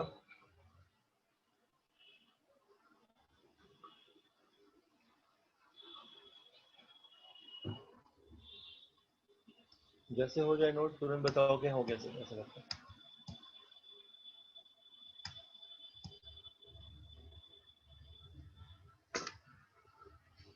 Sir first 3 sir principal quantum number का पहला 3 सर वेव इक्वेशन से डिराइव किया गया है। वेव इक्वेशन से नहीं यार, ये सिंपल है। न्यूक्लियस पढ़ा है ना तुम्हारा गजब। हाँ सर। एक पहला ऑर्बिट इसका इक्वल टू 1 बोल दिया, तो दूसरा ऑर्बिट n इक्वल टू 2 बोल दिया, तीसरा n इक्वल टू 3 बोल दिया। ये कोऑर्डिनेटर ने सॉल्व किया, लेकिन ये बोर्ड नहीं बता देते पहले। बस बोर्ड ने क्या बताया था कि ऐसा ऐसा है, लेकिन ये कैसा है? स्फेरिकल रहेगा। ओके ठीक है, सर। ना कि 2D में 3D में रहेगा ऐसा। और उसी को देखो 1 2 3 4 5 6 चलता रहेगा, के 11 OPQ चलता रहेगा ऐसे करके। अब देखो नंबर ऑफ सबसेल क्या होता है ये समझो। Number of subshell in n shell, मतलब कि अगर मान लो n इक्वल टू 1 पे है, तो उन्होंने बोला कि तुम जहां भी जिस भी सेल में रहोगे वहां पे एक ही सबसेल मिलेगा। जैसे एक में तो एक सिर्फ s मिलेगा, मतलब 1 में सिर्फ s मिलेगा, 2 में जाओगे तो 2s मिलेगा और 2p मिलेगा, 3 में जाओगे तो 3s 3p 3d। अब देखो इसको कैसे समझने के लिए कैसे बता रहे हैं इसको, तो मैं समझ को ध्यान से देखना, बताना कैसे समझ आ रहा है कि नहीं आ रहा है। जैसे कि यहाँ पे खड़े हो गए, अब मान लो ये न्यूक्लियस है, ये मान लो 1s। 1s का मतलब क्या कि सिर्फ इस पूरे ऑर्बिटल में, इस पूरे में सिर्फ ऐसे रहेगा, मतलब यहाँ पे सिर्फ सर्कुलर शेप ही आता है। लेकिन जब 2 में जाओगे तो 2 में जाओगे तो तुम्हारे पास 2s भी आएगा और 2p भी आएगा, ऐसा तुमको दोनों सेट मिलेगा, ये भी मिल रहा है और ये भी मिल रहा है। इसको अगर अपने लैंग्वेज में आराम से समझने के लिए तो ऐसे समझ लो कि अगर मेरा ये न्यूक्लियस और ये मेरा फर्स्ट सेल है, तो सिर्फ इसमें पूरा का पूरा लोकेशन s वाला है। दूसरे में गए तो कुछ पार्ट तक तुम समझ लो कि ये s है और बाकी क्या है p। यहाँ से मतलब मान लो यहाँ से यहाँ तक s तुमको अलग कलर से दिखाया था। मान लो यहाँ से लेके यहाँ तक हो गया s, ये s हो गया, और बाकी जो बच रहा है ये वाला पार्ट, ये समझ लो p हो गया। फिर मान लो अगर तुम तीसरे में जाते हो, तीसरे में क्या हो जाएगा, छोटा सा पार्ट ये मान लो s हो गया, 3s, ठीक है। फिर यहाँ से यहाँ तक मान लो पी हो जाएगा, 3p हो जाएगा, और यहाँ से यहाँ तक मान लो 3d हो 3D। जाएगा। समझ में आया क्या बोल रहे हैं, कैसे बता रहे हैं। तो उस थर्ड सेल में हमारे पास 3 पार्ट हो गए, 3s, 3p, 3d। इसी को बोलते हैं सब सेल। मतलब सेल मतलब क्या हो गया, सेल तो तुम पढ़ो n=1 क्या है, ये सेल है। सेकेंड सेल, थर्ड सेल चलता है, n=2 second cell, n=3 third cell, यही बोलते हो ना तुम, है ना। हाँ सर। सेल का मतलब ऑर्बिट, ये सबको ध्यान रखना, सेल का मतलब ऑर्बिट। अब सबसेल का मतलब उस सेल के अंदर सेल, सबसेल का मतलब उस ऑर्बिट के अंदर ही क्या आ रहा है, 2 बॉक्सा बन गया, एक s सर का और ऑर्बिट को सर हम लोग ऑर्बिट, सर सबसेल को हम लोग ऑर्बिटल मान सकते हैं। हाँ, सेल को तुम ऑर्बिट बोल सकते हो, और सबसेल को तुम समझ सकते हो कि उस ऑर्बिट के अंदर हमारा 2 भाग में बैठा हुआ है। 2 में गए तो 2s मिला और 2p मिल गया, 3 में गए तो 3p मिल गया, 3s मिल गया, 3d मिल गया। समझ में आया कैसे बता रहा यस हाँ है ना। अगर फोर्थ में जाएंगे तो क्या मिलेगा, मान लो 4s 4p ये 4d और फिर ये that 4 वाला है, तो कुछ पार्ट में 4s मिलेगा, फिर कुछ पार्ट में 4p मिलेगा, फिर कुछ पार्ट में 4d मिलेगा, 4f मिलेगा, ऐसा करके। तो ये जो तुमको दिख रहा है इसी को बोलते हैं क्या, सबसेल। ये क्या है, सबसेल। ये क्या है, सबसेल। समझ में आया बात। Yes sir. सर वही सर सेल्स डिवाइडेड है आपके Yes, सर, डिफरेंट हाँ, डिफरेंट एसपीडीएफ तो इसमें रीजन में से ना। वो डिवाइडेड है, मतलब वो उसमें बटा हुआ है कहाँ का रहना है इलेक्ट्रॉन को, वो एक एड्रेस टाइप से यही दिखा रहे हैं। अब इसी में कुछ फॉर्मुलेस भी जो तुम याद रख सकते हो, इसको लिख लो यहीं पे करके, कि यहाँ लिख लो number of orbitals present in nth shell. अब उस ऑर्बिटल्स की बात करें, ना कि सबसेल की। We are talking about orbitals. तो जिस भी ऑर्बिट में हो उसका स्क्वायर कर दोगे, तुमको क्या आ जाएगा, ऑर्बिटल्स आ जाएगा। n स्क्वायर नोट कर बताते कैसे करेंगे।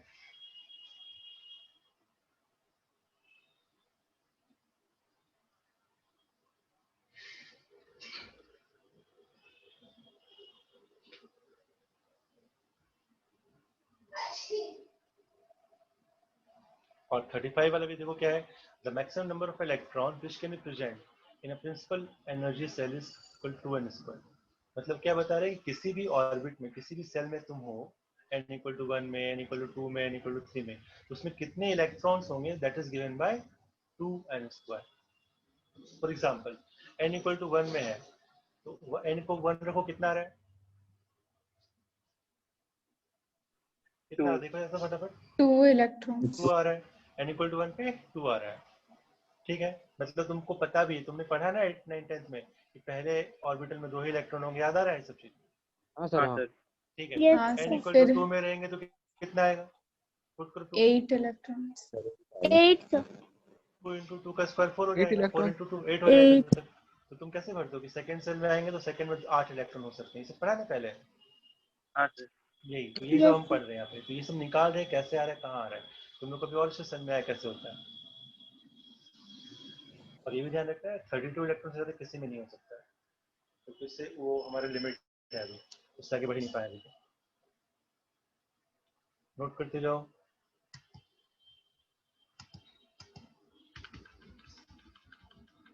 इसको हम काफी से समझा देंगे कैसे निकालने का, जल्द कंप्लीट करो।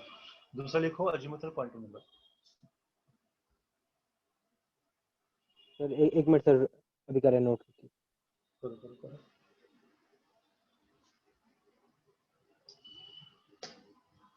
ये ध्यान रखना है, कभी कभी ये सभी पूछा जाता है, किसने दिया था, ये सिलेबस में है, आ सकता है एनसीईआरटी में लिखा हुआ है सब चीज।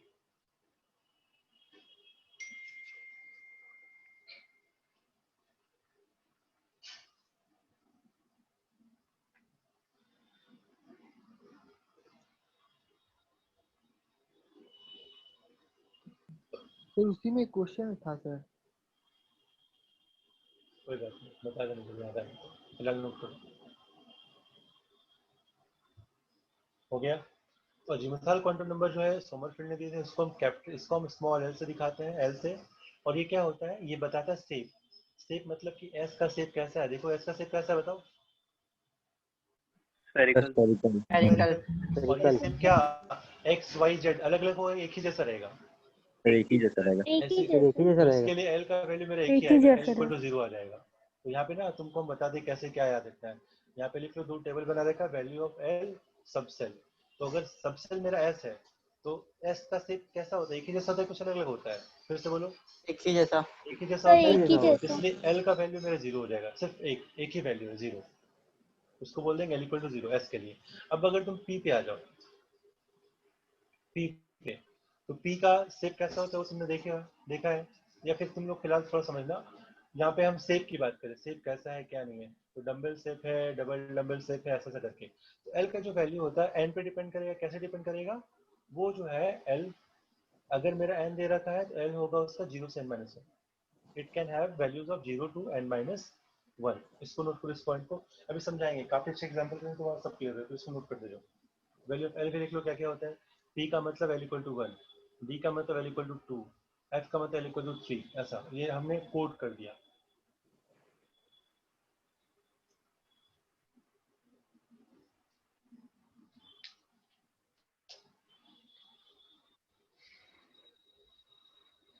अगर हम एस बोल रहे हैं तो एस का मतलब क्या है, एल इक्वल टू 0 के लिए एस हो गया। पी मतलब एल इक्वल टू 1 हो गया। सब अब बहुत ही समझ आ रहा है तुमको, नोट करते जाओ। अब ये बताओ पी में कितना ऑर्बिटल होता है, फिर से बताना।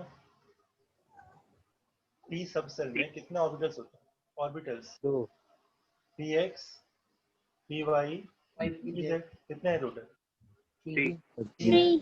तो अगर हम पूछे तुमसे what is the number of orbitals का फॉर्मूला, सुनो ध्यान से, नंबर ऑफ ऑर्बिटल्स का फॉर्मूला पूछे तो यहाँ पे क्या लिखोगे? नंबर ऑफ ऑर्बिटल्स क्या हो जाएगा, 2l+1, क्योंकि तुम्हें पता है पी के लिए कितना होता है 1। तो l को 1 पुट करो, कितना रहेगा 2 × 1+1 कितना रहेगा, तो ये है कि नहीं। तो ये वाला फॉर्मूला अपने आप याद हो गया। तो तुमको कुछ याद नहीं रखना, हम क्यों बता रहे हैं, क्योंकि तुम अपने आप निकाल लोगे। जो ऑप्शन दे रखा है उसमें वैल्यूज पुट करके देखो हो रहा है कि नहीं हो रहा, अपने आप याद हो जाएगा। अब अगर हमारे पास जितने ऑर्बिटल हैं उतना इंटू 2 कर दोगे तो नंबर ऑफ इलेक्ट्रॉन्स आ जाएगा। तो क्या बोलेंगे, so maximum number of electrons क्या हो जाएगा 2 × 12+1, क्योंकि हमेशा पता है जितने ऑर्बिटल इंटू 2 कर देंगे तो अपना इलेक्ट्रॉन आ जाएगा। उसको नोट कर लो।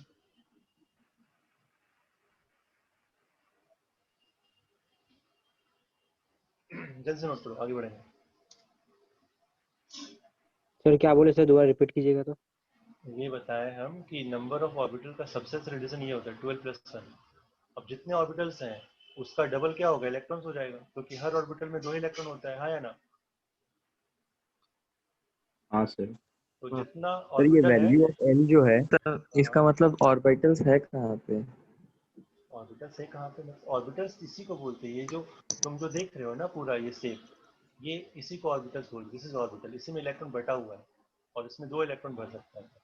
ये जो इलेक्ट्रॉन का जो कॉन्सेप्ट समझ रहे हो ना, दो जो दिखा रहे हैं, ये डॉट सर डॉट अभी डॉट इसके डॉट। पहले हम लोग एक इक्वेशन लिखे थे कि number of orbitals present in n shell, तो वो n² था, वो क्या हाँ, चीज था? ये ना देखो फिर से समझा तो समझना ध्यान से क्या बोल रहा है। यहाँ पे नंबर ऑफ ऑर्बिटल्स और नंबर ऑफ इलेक्ट्रॉन्स दोनों का फॉर्मूला ना हम हर तरह से देख रहे हैं, एक बार n के फॉर्म में और एक बार l के फॉर्म में। अगर n रहेगा तो n² के टर्म्स में आएगा और इलेक्ट्रॉन कितना हो जाएगा 2n²। लेकिन अगर l के फॉर्म में देखेंगे तो क्या आएगा 12+1 और 2 × 12+1, दोनों एक ही चीज देगा, कोई अलग नहीं देगा। आई बात समझ में। जैसे फॉर एग्जांपल देखो, तुमको बताते हैं कैसे करेंगे। अगर तुम सेकंड सेल में आते हो, n इक्वल टू कितना हो गया 2। अब सेकंड सेल में क्या होता है 2s भी होता है और 2p भी होता है, हाँ या ना। हाँ सर। तो याद रखा है, तुमने देखा है 2s भी और 2p भी है। अब 2s में कितना इलेक्ट्रॉन टोटल मिला के, एक ऑर्बिटल बना लो, 2 इलेक्ट्रॉन यहाँ भर दोगे, 2 इलेक्ट्रॉन।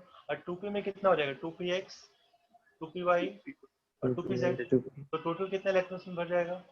6 1 2 3 4 5 6, टोटल कितना इलेक्ट्रॉन आ गया? 2 + 6 कितना हो गया? 8।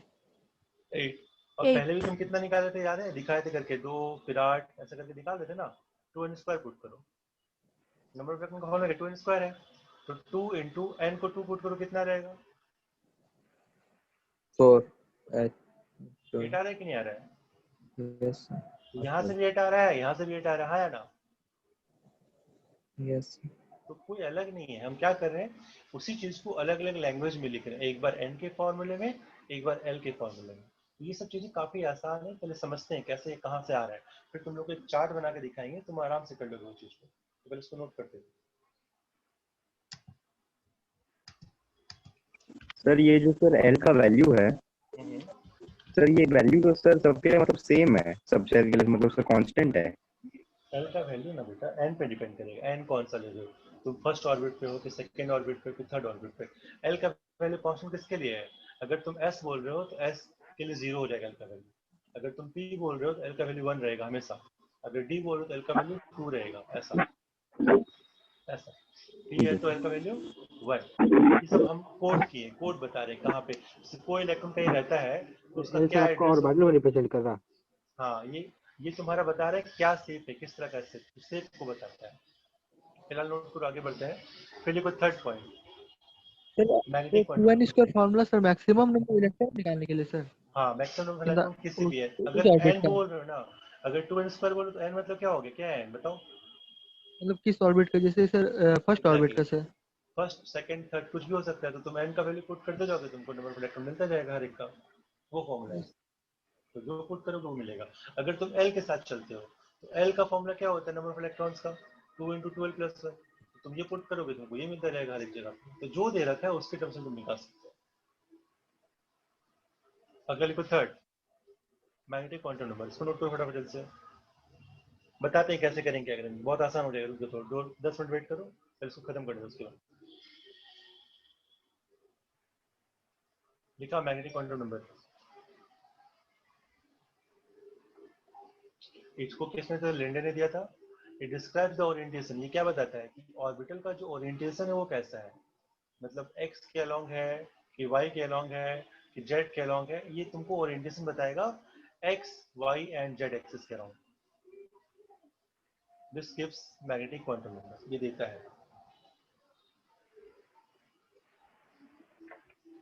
और किसी भी l के लिए m जो होता है वो होता है -l से लेके +l तक। इसको नोट करो, फॉर एनी l, कोई भी l दे रखा है, m गोज टू -l से लेके +l,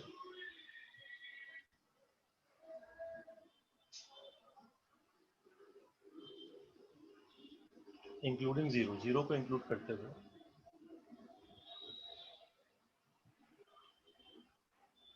फॉर एग्जाम्पल देखें, इसको समझें, इस चीज को कैसे कर रहे हैं, क्या कर रहे हैं। सर ओरिएंटेशन मतलब क्या होता है सर? ओरिएंटेशन का मतलब होता है कि किस तरह का एक्सिस का ओरिएंटेशन, मतलब एक्स एक्सिस में, वाई एक्सिस और जेड एक्सिस में उस किस तरह का दिखेगा, अलग अलग एक्सिस में अलग अलग है कि नहीं है। फॉर एग्जाम्पल देखो, समझते हैं इस चीज को। l = 1 का मतलब कौन सा सबसेल है?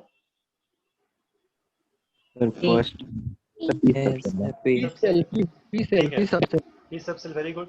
l = 2 का मतलब कौन सा सबसेल है? D subshell. डी। सबको पता है l = 0 का मतलब s सबसेल है ना। तो अब समझते हैं, यहाँ पे हमने क्या बोला कि ये जो n था, n तो तुमको ये बता दिया कि भाई कौन सा सेल में हो तुम, कहाँ पे तुम रहते हो, फर्स्ट सेकंड थर्ड। l बताता है कि क्या शेप है, सर्कुलर है कि डम्बल है कि डबल डम्बल है। और m क्या बताता है कि x एक्सिस में, y एक्सिस में, z एक्सिस में कैसा दिखेगा। अब खुद सोचो, जब तुम p की बात करते हो, p में कौन कौन सा ऑर्बिटल होता है? px py pz px py और pz होता है। pz। तीन ओरिएंटेशन होता है कि नहीं होता है? तीन तरह से होता है y z। अब ये l = 1 ले लो, m का वैल्यू क्या था l = 1 के लिए, हमने क्या बताया, -l से लेके +l तक। -l से +l। ठीक है, तो l = 1 मतलब क्या होगा, -1 0 +1 है ना। तो यही -1 को बोल देंगे px, इसको बोल देंगे py, इसको बोल देंगे pz। समझ में आया कैसे बता रहे हैं? हाँ सर। फिर से ध्यान दो कैसे बता सर L फिर equal से to 1। समझाइए ना। हाँ फिर समझा रहे देखो L equal to 1 है हमारे पास, ठीक है।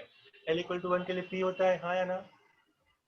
हाँ ठीक है। सर। अब M जो होता है, M का जो वैल्यू होता है वो होता है -L से लेके +L इंक्लूडिंग 0। तो -1 0 +1। और तुमको यही पता है कि P में कितने ऑर्बिटल्स होते हैं? 3 होते हैं, Px Py Pz।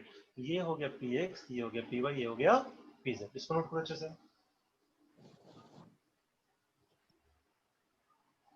सर नहीं समझ में आया सर।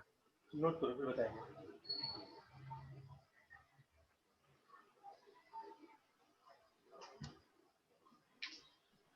तो सर m-1 हुआ, इसका मतलब क्या होगा?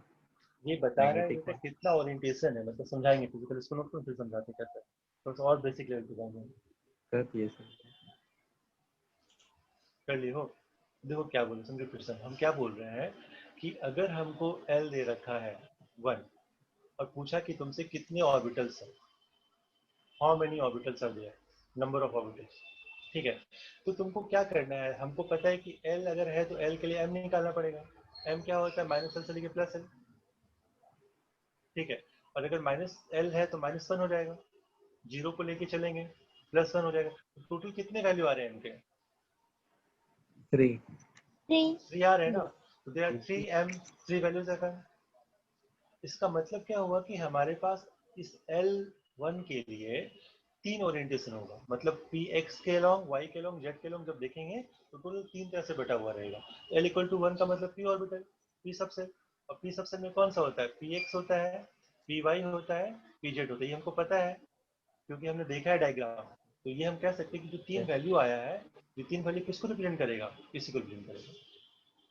It means Px, it means Py, it means Pz। अब ये भी ध्यान रखना कि जरूरी नहीं कि -1 को Px ही बोलेंगे, तुम इसको Pxy बोल सकते हो, इसको Pz बोल सकते हो, कुछ ही बोल सकते हो। इट कुड बी एनीथिंग, ऐसा ऐसा ऐसा कुछ भी हो सकता है। कोई सियोरिटी नहीं है कि -1 वाला Px ही होगा, ये ध्यान रखना। आई बात समझ में? जिस 3 वैल्यू है, 3 वैल्यू कौन कौन से हैं? ये है Px, Py, Pz। अगला एक और एग्जांपल है, उसको समझो। अगर हम L इक्वल टू 2 लेते हैं, L इक्वल टू 2 कौन से सबसेल को रिप्रेजेंट करता है? डी। D। अब तुमसे पूछा जाएगा कि बताओ D का कितना ओरिएंटेशन है, X Y Z में कितना तरह से पाया जाएगा ये, तो तुम कैसे 5 निकालोगे? 5 तरह का। तो हाँ सर, M सॉल्व 2L करो, M plus क्या हो 1। जाएगा? -2 -1 -2 -1 0 1 2 +1 कितना आ रहा है टोटल वैल्यू? 5 5। ये 5 कौन होंगे? dxy, ओरिएंटेशन चाहिए। dyz, dzx, dx² - y² और dz²। समझ में आया आपके? अभी भी नहीं आ रहा है? हाँ सर समझ गए। तो इस तरह से हम ओरिएंटेशन दिखाते, किसी भी चीज का हमको दे रखा हो, हम किसी भी L के वैल्यू को देख के बता सकते हैं कि M क्या है? M एक एड्रेस है जो बता रहे कितना तरह से उसका ओरिएंटेशन रहेगा अलग अलग एक्सिस में। I hope it is clear by now. इतना काफी समझाया आपने। ठीक, अगला देखो। नेक्स्ट लिखो स्पिन क्वांटम। जल्दी से नोट करो। जब उसको नोट किया कि नहीं, जो दिखाया पहले, इसको नोट कर लो पहले। Note it down fast. हो गया सर।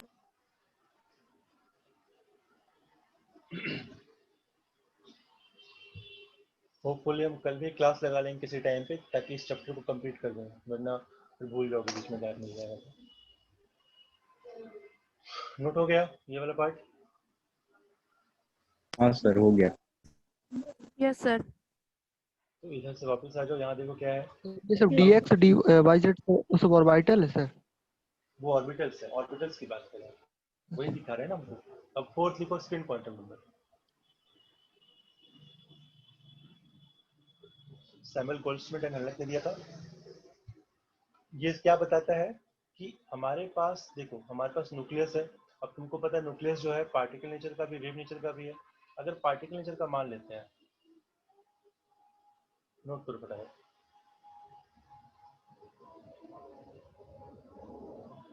तो अब समझो यहाँ पे जिस तरह से तुमको पता है न्यूक्लियस के अराउंड इलेक्ट्रॉन घूम रहा है, पता है तुमको घूम रहा है इलेक्ट्रॉन, है ना?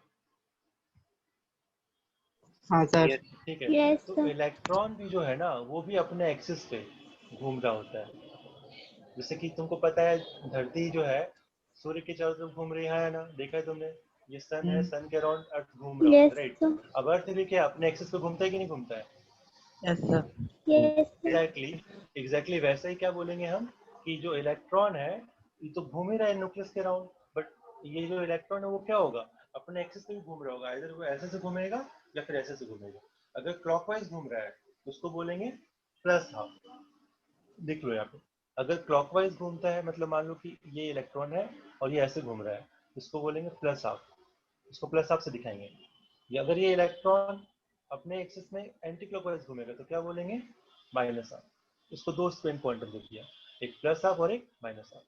ये ध्यान रखना, क्या है रिवॉल्यूशन या रोटेशन है, मतलब क्या है अपने एक्सिस रोटेशन। में हाँ खुद के एक्सिस में घूमने वाला चीज है। Note it down fast.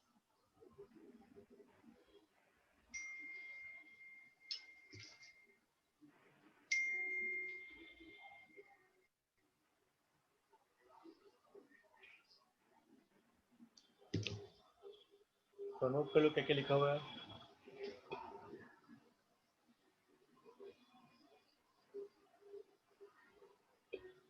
ये फॉर्मूला भी नोट कर लो, ठीक है ना, क्या कि हम बाद में इसको समझाएंगे कैसे करने का। फिलहाल बस नोट कर लो, समझा देंगे कैसे। सर कौन सा फॉर्मूला? ये सारे फॉर्मूले, तीनों फॉर्मूले, spin quantum number, spin magnetic moment और maximum number of spin quantum, ये सब नोट करो। ये भी नोट कर लेना, ऑर्बिटल एंगुलर मोमेंटम, ये भी इंपॉर्टेंट फॉर्मूला है। अभी समझ में नहीं आएगा लेकिन जैसे सब समझा देंगे समझ में आ जाएगा अपने आप। एल से देखते हैं, कैपिटल एल से। Magnetic quantum orbital angular momentum को कैपिटल एल से दिखाते हैं और वो तुमको दिया रहेगा। अगर मान लो तुमको दे देंगे एल का वैल्यू, तुम निकाल लोगे, इस फॉर्मूले में पुट करोगे, आंसर आ जाएगा।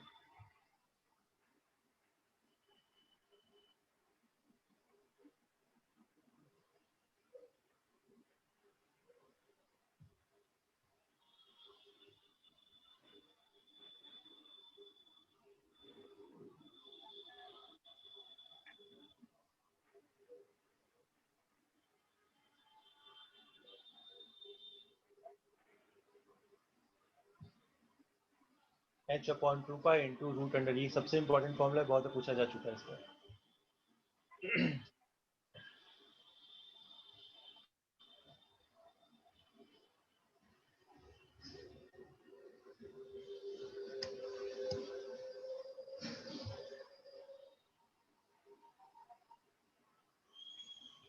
हो गया सर 2 मिनट। हो गया सर। सर अगर ऑर्बिटल एंगुलर मोमेंटम बोलता हो तो NH/2 किसी ऑर्बिट का सर? अगर सिर्फ एंगुलर मोमेंटम बोलेगा ना सोमू, एंगुलर मोमेंटम कुछ नहीं बोला है, क्या बोला सिर्फ एंगुलर मोमेंटम, तब क्या बोलेंगे, अच्छा, खाली उसको एंगुलर स्मॉल एल मोमेंटम। से दिखा। उसको भी याद रखना, उसको भी स्मॉल एल से रिप्रेजेंट करते, वो होता है NH अपॉन 2 पाई। लिख लो इस चीज को यहाँ पे, अच्छे से अच्छा क्वेश्चन पूछ लिया, याद रहेगा। अगर सिर्फ एंगुलर मोमेंटम बोला है तो उसको स्मॉल एल से दिखाओगे, क्या बोलोगे, NH अपॉन 2 पाई। लेकिन अगर ऑर्बिटल एंगुलर मोमेंटम बोलेगा उसको कैपिटल एल से दिखाते हैं, और वो क्या होता है, H upon 2 pi into root under L into L plus. तो अब वो H अपॉन किसका 2 पाई होता है सर?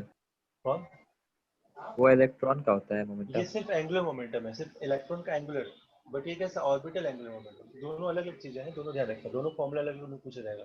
अगर सिर्फ एंगुलर मोमेंटम क्वेश्चन में है NH अपॉन 2 पाई, अगर ऑर्बिटल एंगुलर मोमेंटम है तो H अपॉन 2 पाई तो रहेगा ही रहेगा, ये आ जाएगा root into L plus 1। H upon 2 pi को शॉर्ट फॉर्म में ऐसे लिखते हैं, ये भी ध्यान रखना, H बार, इसको बोलते हैं H बार, H को काट दो आधा ऐसे।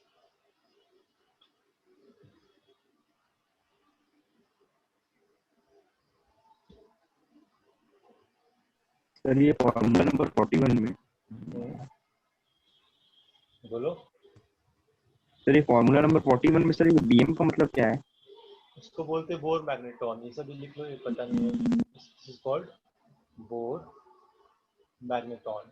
ये ना एक क्वांटिटी होती है मैग्नेटिक फील्ड को मेजर करने का, जो बाद में पढ़ोगे, मैग्नेटिक फील्ड जब पढ़ोगे 11th 12th में आएगा सर फिजिक्स में, वही दिखाएगा मैग्नेट्रॉन। तो पैरामैग्नेटिक उसके लिए ना? हाँ बताएंगे, पैरामैग्नेटिक है, वो नेचर होता है। डायामैग्नेटिक। हाँ,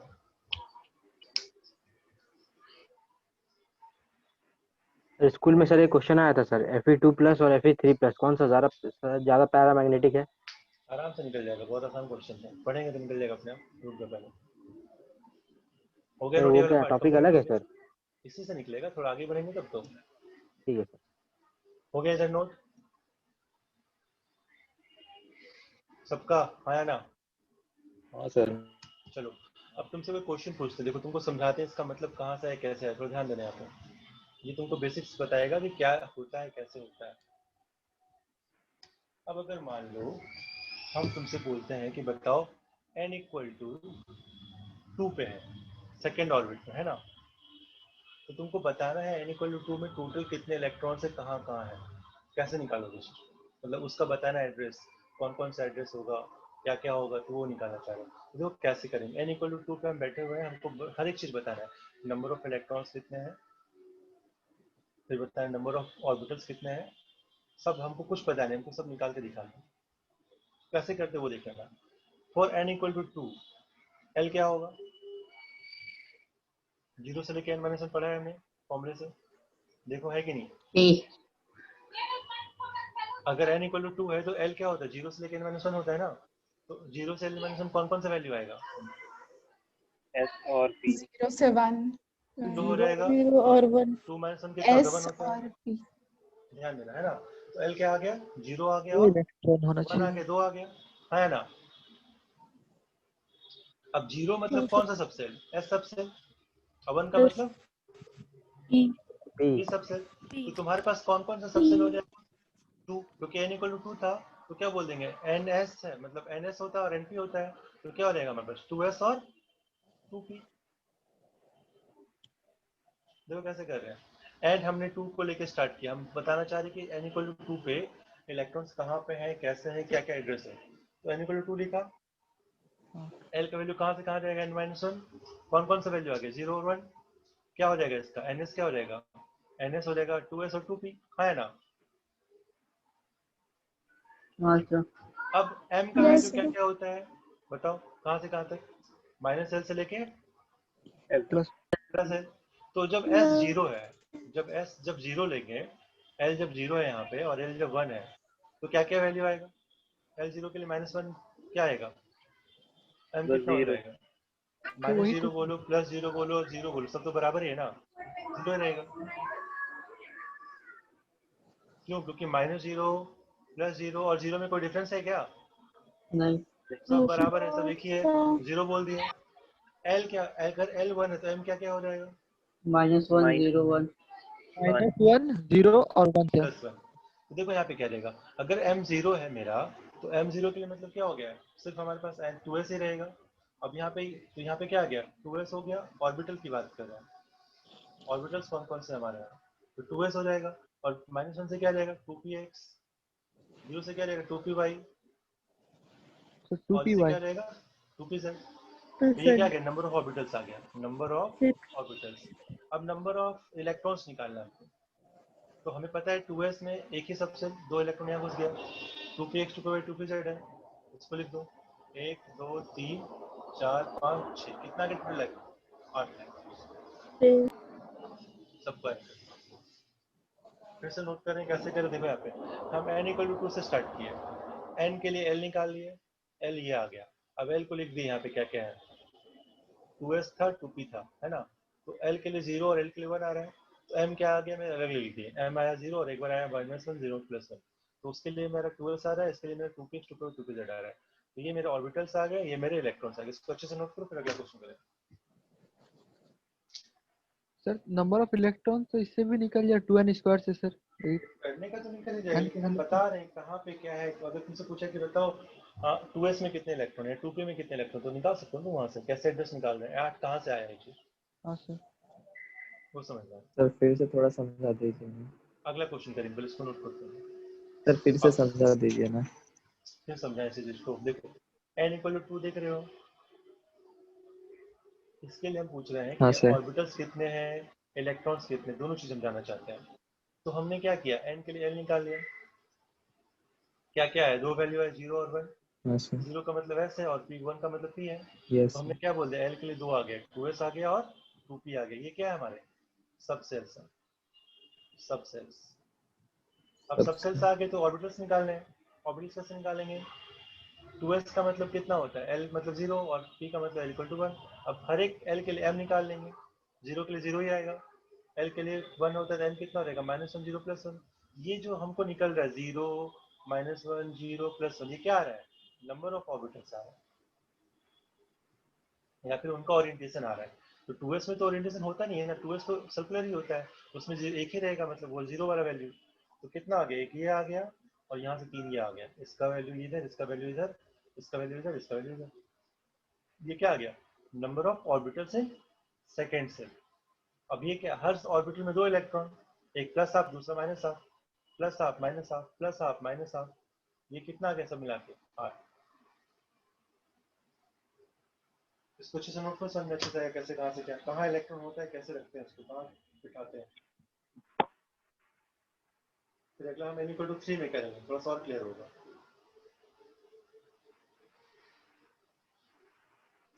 हम तुमको बस ये बताना चाह रहे हैं कि किसी भी सेल में इलेक्ट्रॉन्स कहाँ होते हैं, ऑर्बिटल्स कहाँ होते हैं, सबसेल्स कहाँ होते हैं, वो निकालना तुम सीख जाओ।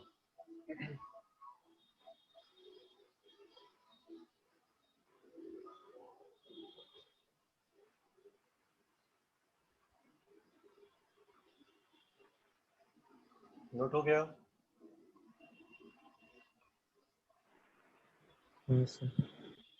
जल्दी कर लो। ये सब समझ में आ रहा है?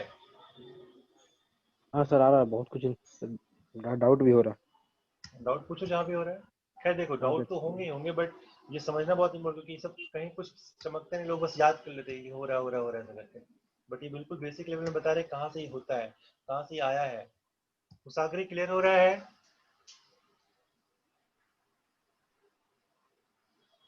मुसागरी आ रही है आवाज? इसी चेक करो। समझ में आ रहा है ना कैसे बता रहे हैं, क्या हो रहा है, कहाँ से आ रही है सब चीज? ध्यान रखना, नोट करो फटाफट जल्दी से। एक और क्वेश्चन करें, अगला वाला n = 3 के लिए देखते हैं कितना, कहाँ से क्या आता है। देखो फिर से तुमको दिखा रहे हैं।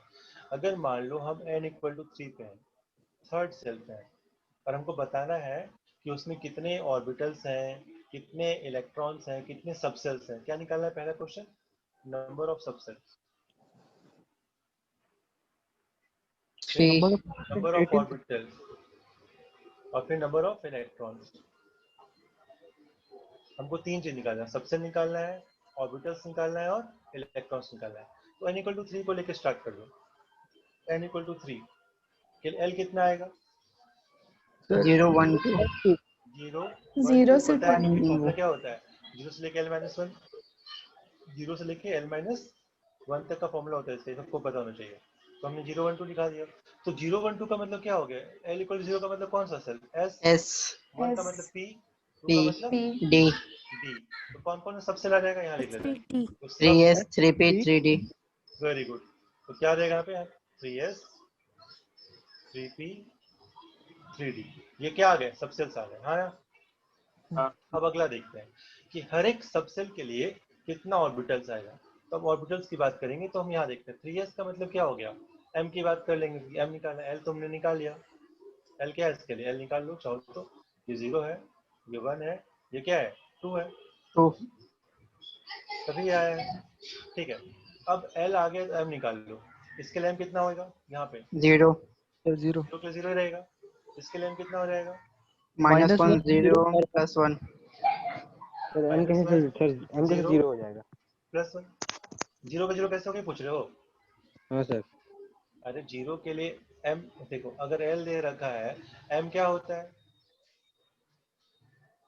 हाँ बोलो फटाफट। Sir l minus -l + l। तो 0 अगर दे रखा है तो -0, 0 और +0 क्या अलग अलग होता है क्या मैथ में?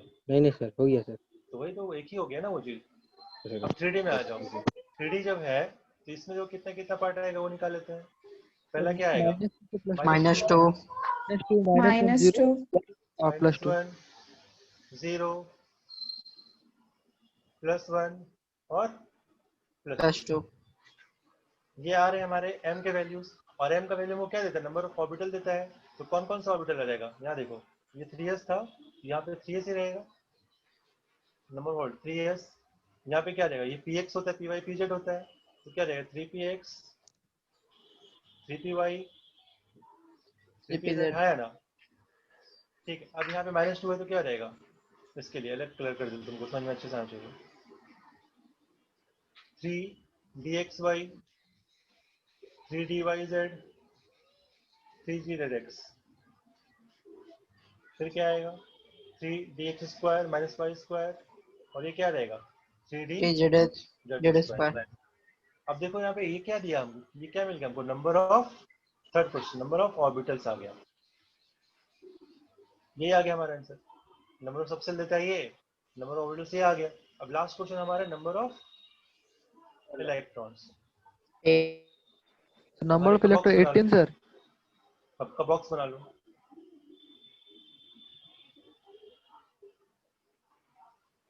देखो सबको समझ आ रहा है कि नहीं आ रहा है, सब में 2 डाल दो, 1 2 1 2 1 2 1 2।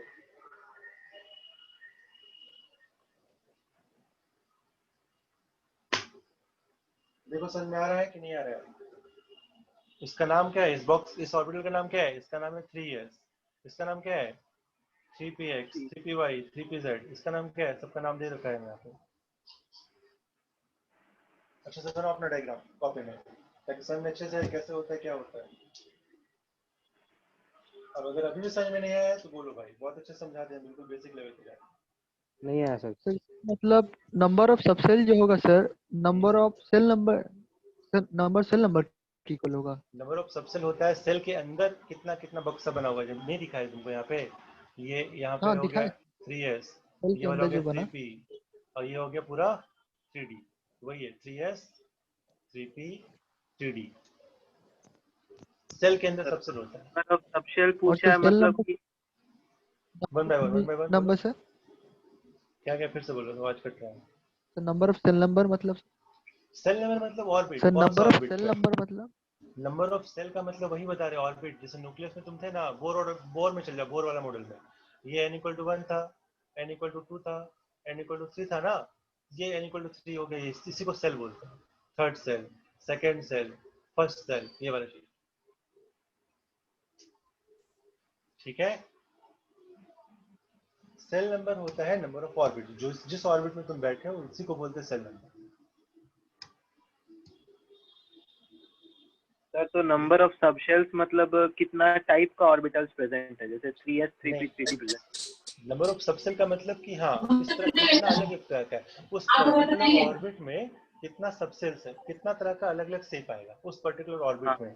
तो ये बताया ना, थर्ड सेल में क्या 3 तरह का आ रहा है, एक 3s आ रहा है, एक 3p आ रहा था जो दिखाया था, और एक ये 3p हो गया, ये 3d हो गया, ऐसा करके ये अलग अलग एड्रेस बन गया। मतलब समझ लो कि एक इंडिया इंडिया ये मान लो कि पूरा इंडिया है, इंडिया में कितने स्टेट 28 स्टेट है, तो ये स्टेट 1 स्टेट 2 स्टेट 3 स्टेट। अब उस स्टेट में कितना जिला है, वो जिला आ गया अलग अलग चीज, फिर उसके अंदर कौन कौन सा सिटी है वो ऐसा सब बना रहे हैं बना के, तो हर एक को अलग अलग पार्ट में बांट रहे हैं। देखो फिर से बताओ कहाँ डाउट है, फिर से पूछो, अच्छे से बताएंगे सब। इस डायग्राम को अच्छे से देखो और बताओ कहाँ पे दिक्कत हो रही है। नताशा म्यूट करो अपने आप को। Sir excuse me sir, one by one हमको तो चीज पूछना है सर। सर जैसे कि वो सब ऑर्बिटल में, जैसे मैग्नेटिक ऑर्बिटल जो नंबर हम लोग लिखते हैं, तो उसमें जैसे कि ये पी जो पी सबसेल का उसका 3 वैल्यू आएगा, -1 0 1। तो जैसे कि हम लोग px डोनेट करेंगे -1 को, और py डोनेट करेंगे y को, और pz डोनेट करेंगे 1 को, कि हम ऐसे भी लिख सकते हैं। देखो यहाँ पे जो हम बोल रहे हैं ना, इसको इससे किए, इसको इससे किए, इसको इससे किए, ऐसा कहीं कोई लिखा नहीं जाता। मतलब इन तीनों में से ये तीनों कोई भी हो सकता है, ये ध्यान रखना है। ये कुछ ऐसा ये जरूरी नहीं है कि -1 वाला px हमेशा ही होगा। समझ में आया बात क्या बोल रहे हैं, सब लोग सुनो, सब लोग को ध्यान देना है, ये सब किसी को नहीं पता होगा। -1 का मतलब ये नहीं कि हमेशा px ही होगा, it could be py also, it could be pz also. बस ये तीन वैल्यू को बताएगा, कोई भी किसी का भी हो सकता है। समझ में आ रहा है सबको, नोट कर लो अच्छे से, ध्यान रखना कैसे बता रहे क्या बता रहे हैं। ये जो -1 है, मतलब ये समझ लो, ये तीन चीज ये 3 चीज तो होगा ही होगा, बट ये कौन किसको करेगा वो नहीं पता। इन जनरल हम बोल देते समझाने के लिए कि -1 को 3px पकड़ लो, ये py पकड़ लो, ये pz पकड़ लो, क्योंकि ये 3p का ही है ना, 3p था, अब 3p से बट रहा है 3px में, 3py में, 3pz में। अगला क्वेश्चन देखो कहाँ पे डाउट है, बताओ फटाफट। फिक्स नहीं है सर, मतलब इसका वैल्यू किसी में भी कोई जा फिक्स सकता है। नहीं है, किसी में जा सकता है। -1 को 3pz भी बोल सकते हैं। हाँ बिल्कुल, यही ध्यान रखना। -1 का मतलब pz भी हो सकता है, -1 का मतलब py भी हो सकता है, -1 का मतलब px भी हो सकता है। बट तुम्हारे में इतना क्वेश्चन डिफिकल्ट नहीं पूछेगा, इतना कंफ्यूजिंग, बस फिर भी हम बता दे रहे हैं क्योंकि पढ़ रहे हैं तो समझना है। और देखो कहीं पे कोई डाउट किसी को भी, क्या नाम है उसका, कौन है यार, पूछ लो जिसको जो हाँ भी डाउट आ रहा है। सोमू, हाँ सोमू का हो गया डाउट, क्या नाम था उसका, तुम नाम ही बदल दिया अपना, कुछ नया नाम लिख लियो। सर हाँ बोलो। सर स्पिन क्वांटम नंबर का यहाँ कोई रोल नहीं है। स्पिन क्वांटम नंबर का रोल है ना बेटा, ये वाला जो तुम देख रहे हो ना, एक ऊपर बना और एक नीचे बना है, उसका रोल है। क्या रोल है, एक प्लस हाफ है, दूसरा माइनस हाफ, ये प्लस हाफ, ये minus half, plus half minus half, मतलब 2 इलेक्ट्रॉन्स है। सब में, हाँ सबका अलग अलग एड्रेस है, कोई भी एक एड्रेस, जैसे मान लो फॉर एग्जांपल अगर हम इस इलेक्ट्रॉन को पकड़ लेते हैं, देखो ध्यान से, इस इलेक्ट्रॉन के लिए अगर हम पूछे बताओ कि n क्या है, l क्या है, m क्या है और s क्या है, सब निकालो फटाफट, क्या आएगा, सब लोग करो इसका। ये जो इलेक्ट्रॉन दिखा रहे हैं, देखो सब लोग क्वेश्चन क्या बोल रहे हैं, इस इलेक्ट्रॉन के लिए चारों वैल्यू बताओ क्या क्या आएगा। नहीं दिख रहा सर, ब्लैक आ गया पूरा। 3, L आएगा 2, M आएगा, ध्यान से गलत कर रहे हो, तो स्क्रीन नहीं दिख रहा सर। कोई बात नहीं, कनेक्ट करो। L आएगा 1, क्वेश्चन क्या बोले? M आएगा -1 0 और 1 मतलब 3, कुछ भी हो सकता है। यहाँ पे क्या है, यहाँ पे फिलहाल 0 ले लो, बीच वाला पकड़ ले तो, और ये क्या हो जाएगा, ये क्या होगा, और ये है -1/2। -1/2। सर क्वेश्चन क्या बोलते हैं? क्वेश्चन मैंने ये बोला बेटा कि ये वाला जो इलेक्ट्रॉन है ना, इसका क्या एड्रेस है। नहीं सर, वही नहीं दिख रहा सर, कौन सा इलेक्ट्रॉन सर? छोड़ दो, तुम इसको देख लो, तुमको ये दिख नहीं रहा है यहाँ पे, नहीं बनाया सर, क्या मतलब हुआ? आपको नीचे में दिख रहा, ऊपर में sir switch to screen share और ये सब लिखा गया, ब्लैक आ गया पूरा। कोई बात नहीं, चलो ठीक है, इसको देखो, ये दिख रहा है जहाँ मेरा मार्कर है। नो सर, आप बस आप ही का मतलब फेस दिख रहा है सर। तुम छोड़ दो, तो रिकॉर्डिंग देख लेना बैठ के, ठीक है ना। अब देखो कोई और है, किसी और से क्वेश्चन पूछ रहे हैं, जिसको समझ में नहीं आया वो बताना, जिसको लग रहा है नहीं हम कर पाएंगे। ये वाला जो इलेक्ट्रॉन हम जिसको दिखा रहे हैं, ये वाला, इसका एड्रेस बताओ, क्या एड्रेस है जिसको मार्क किया है। फिर से बताओ क्या क्या वैल्यू है एनएलपी का। n जो होगा 3।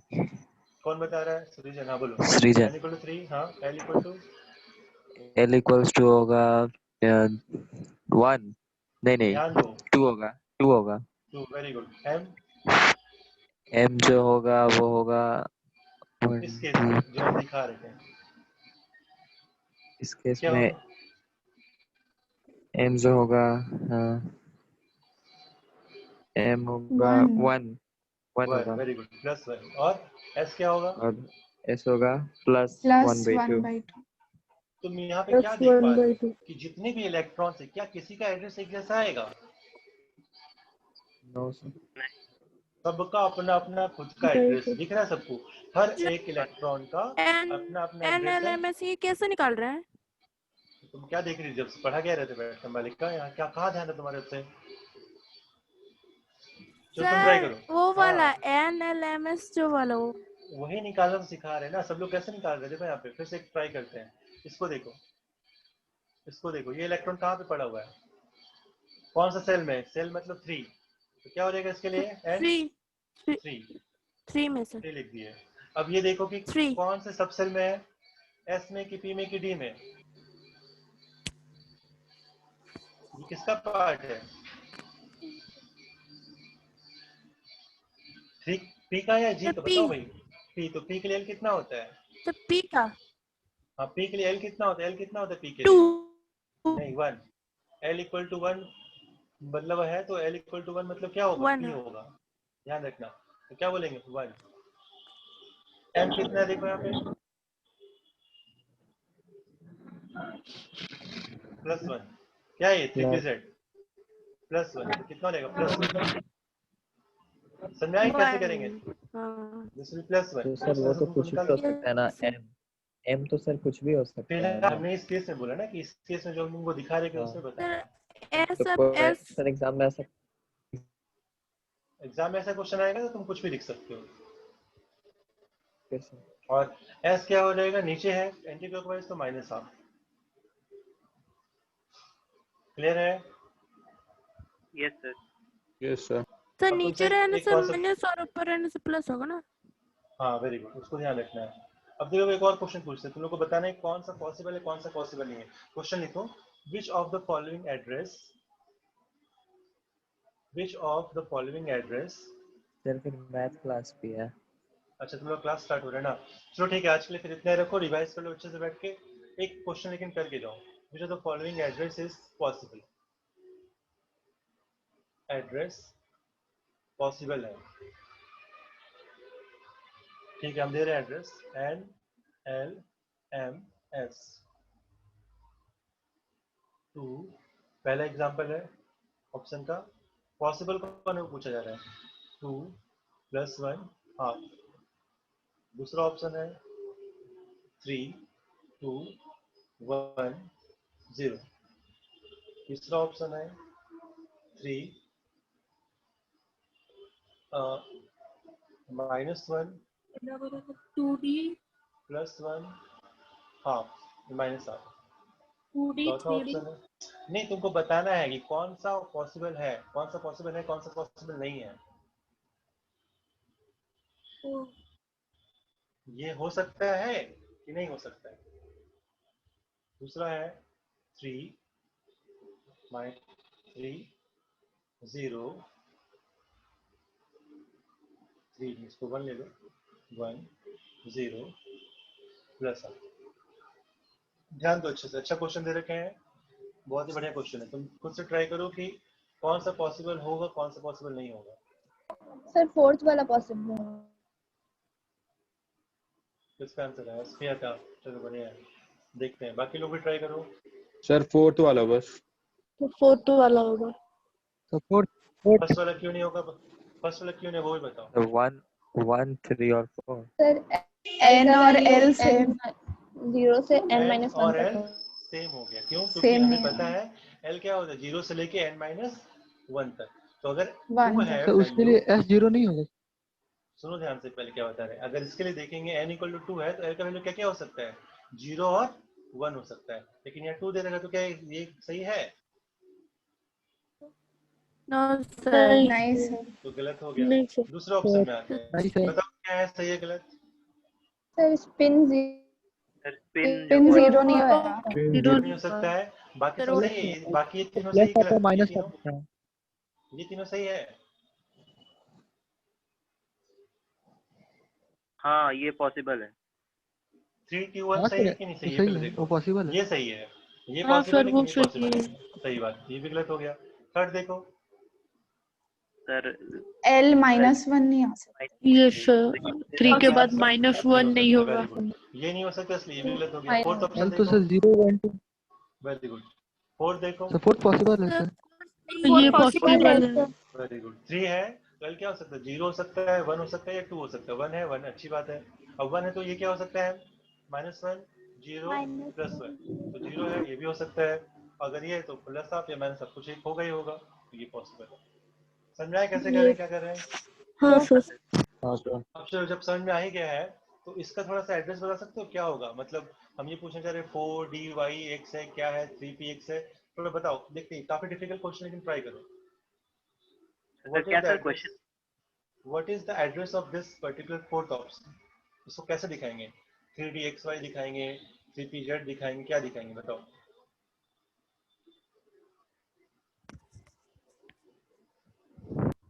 थर्ड में आएगा।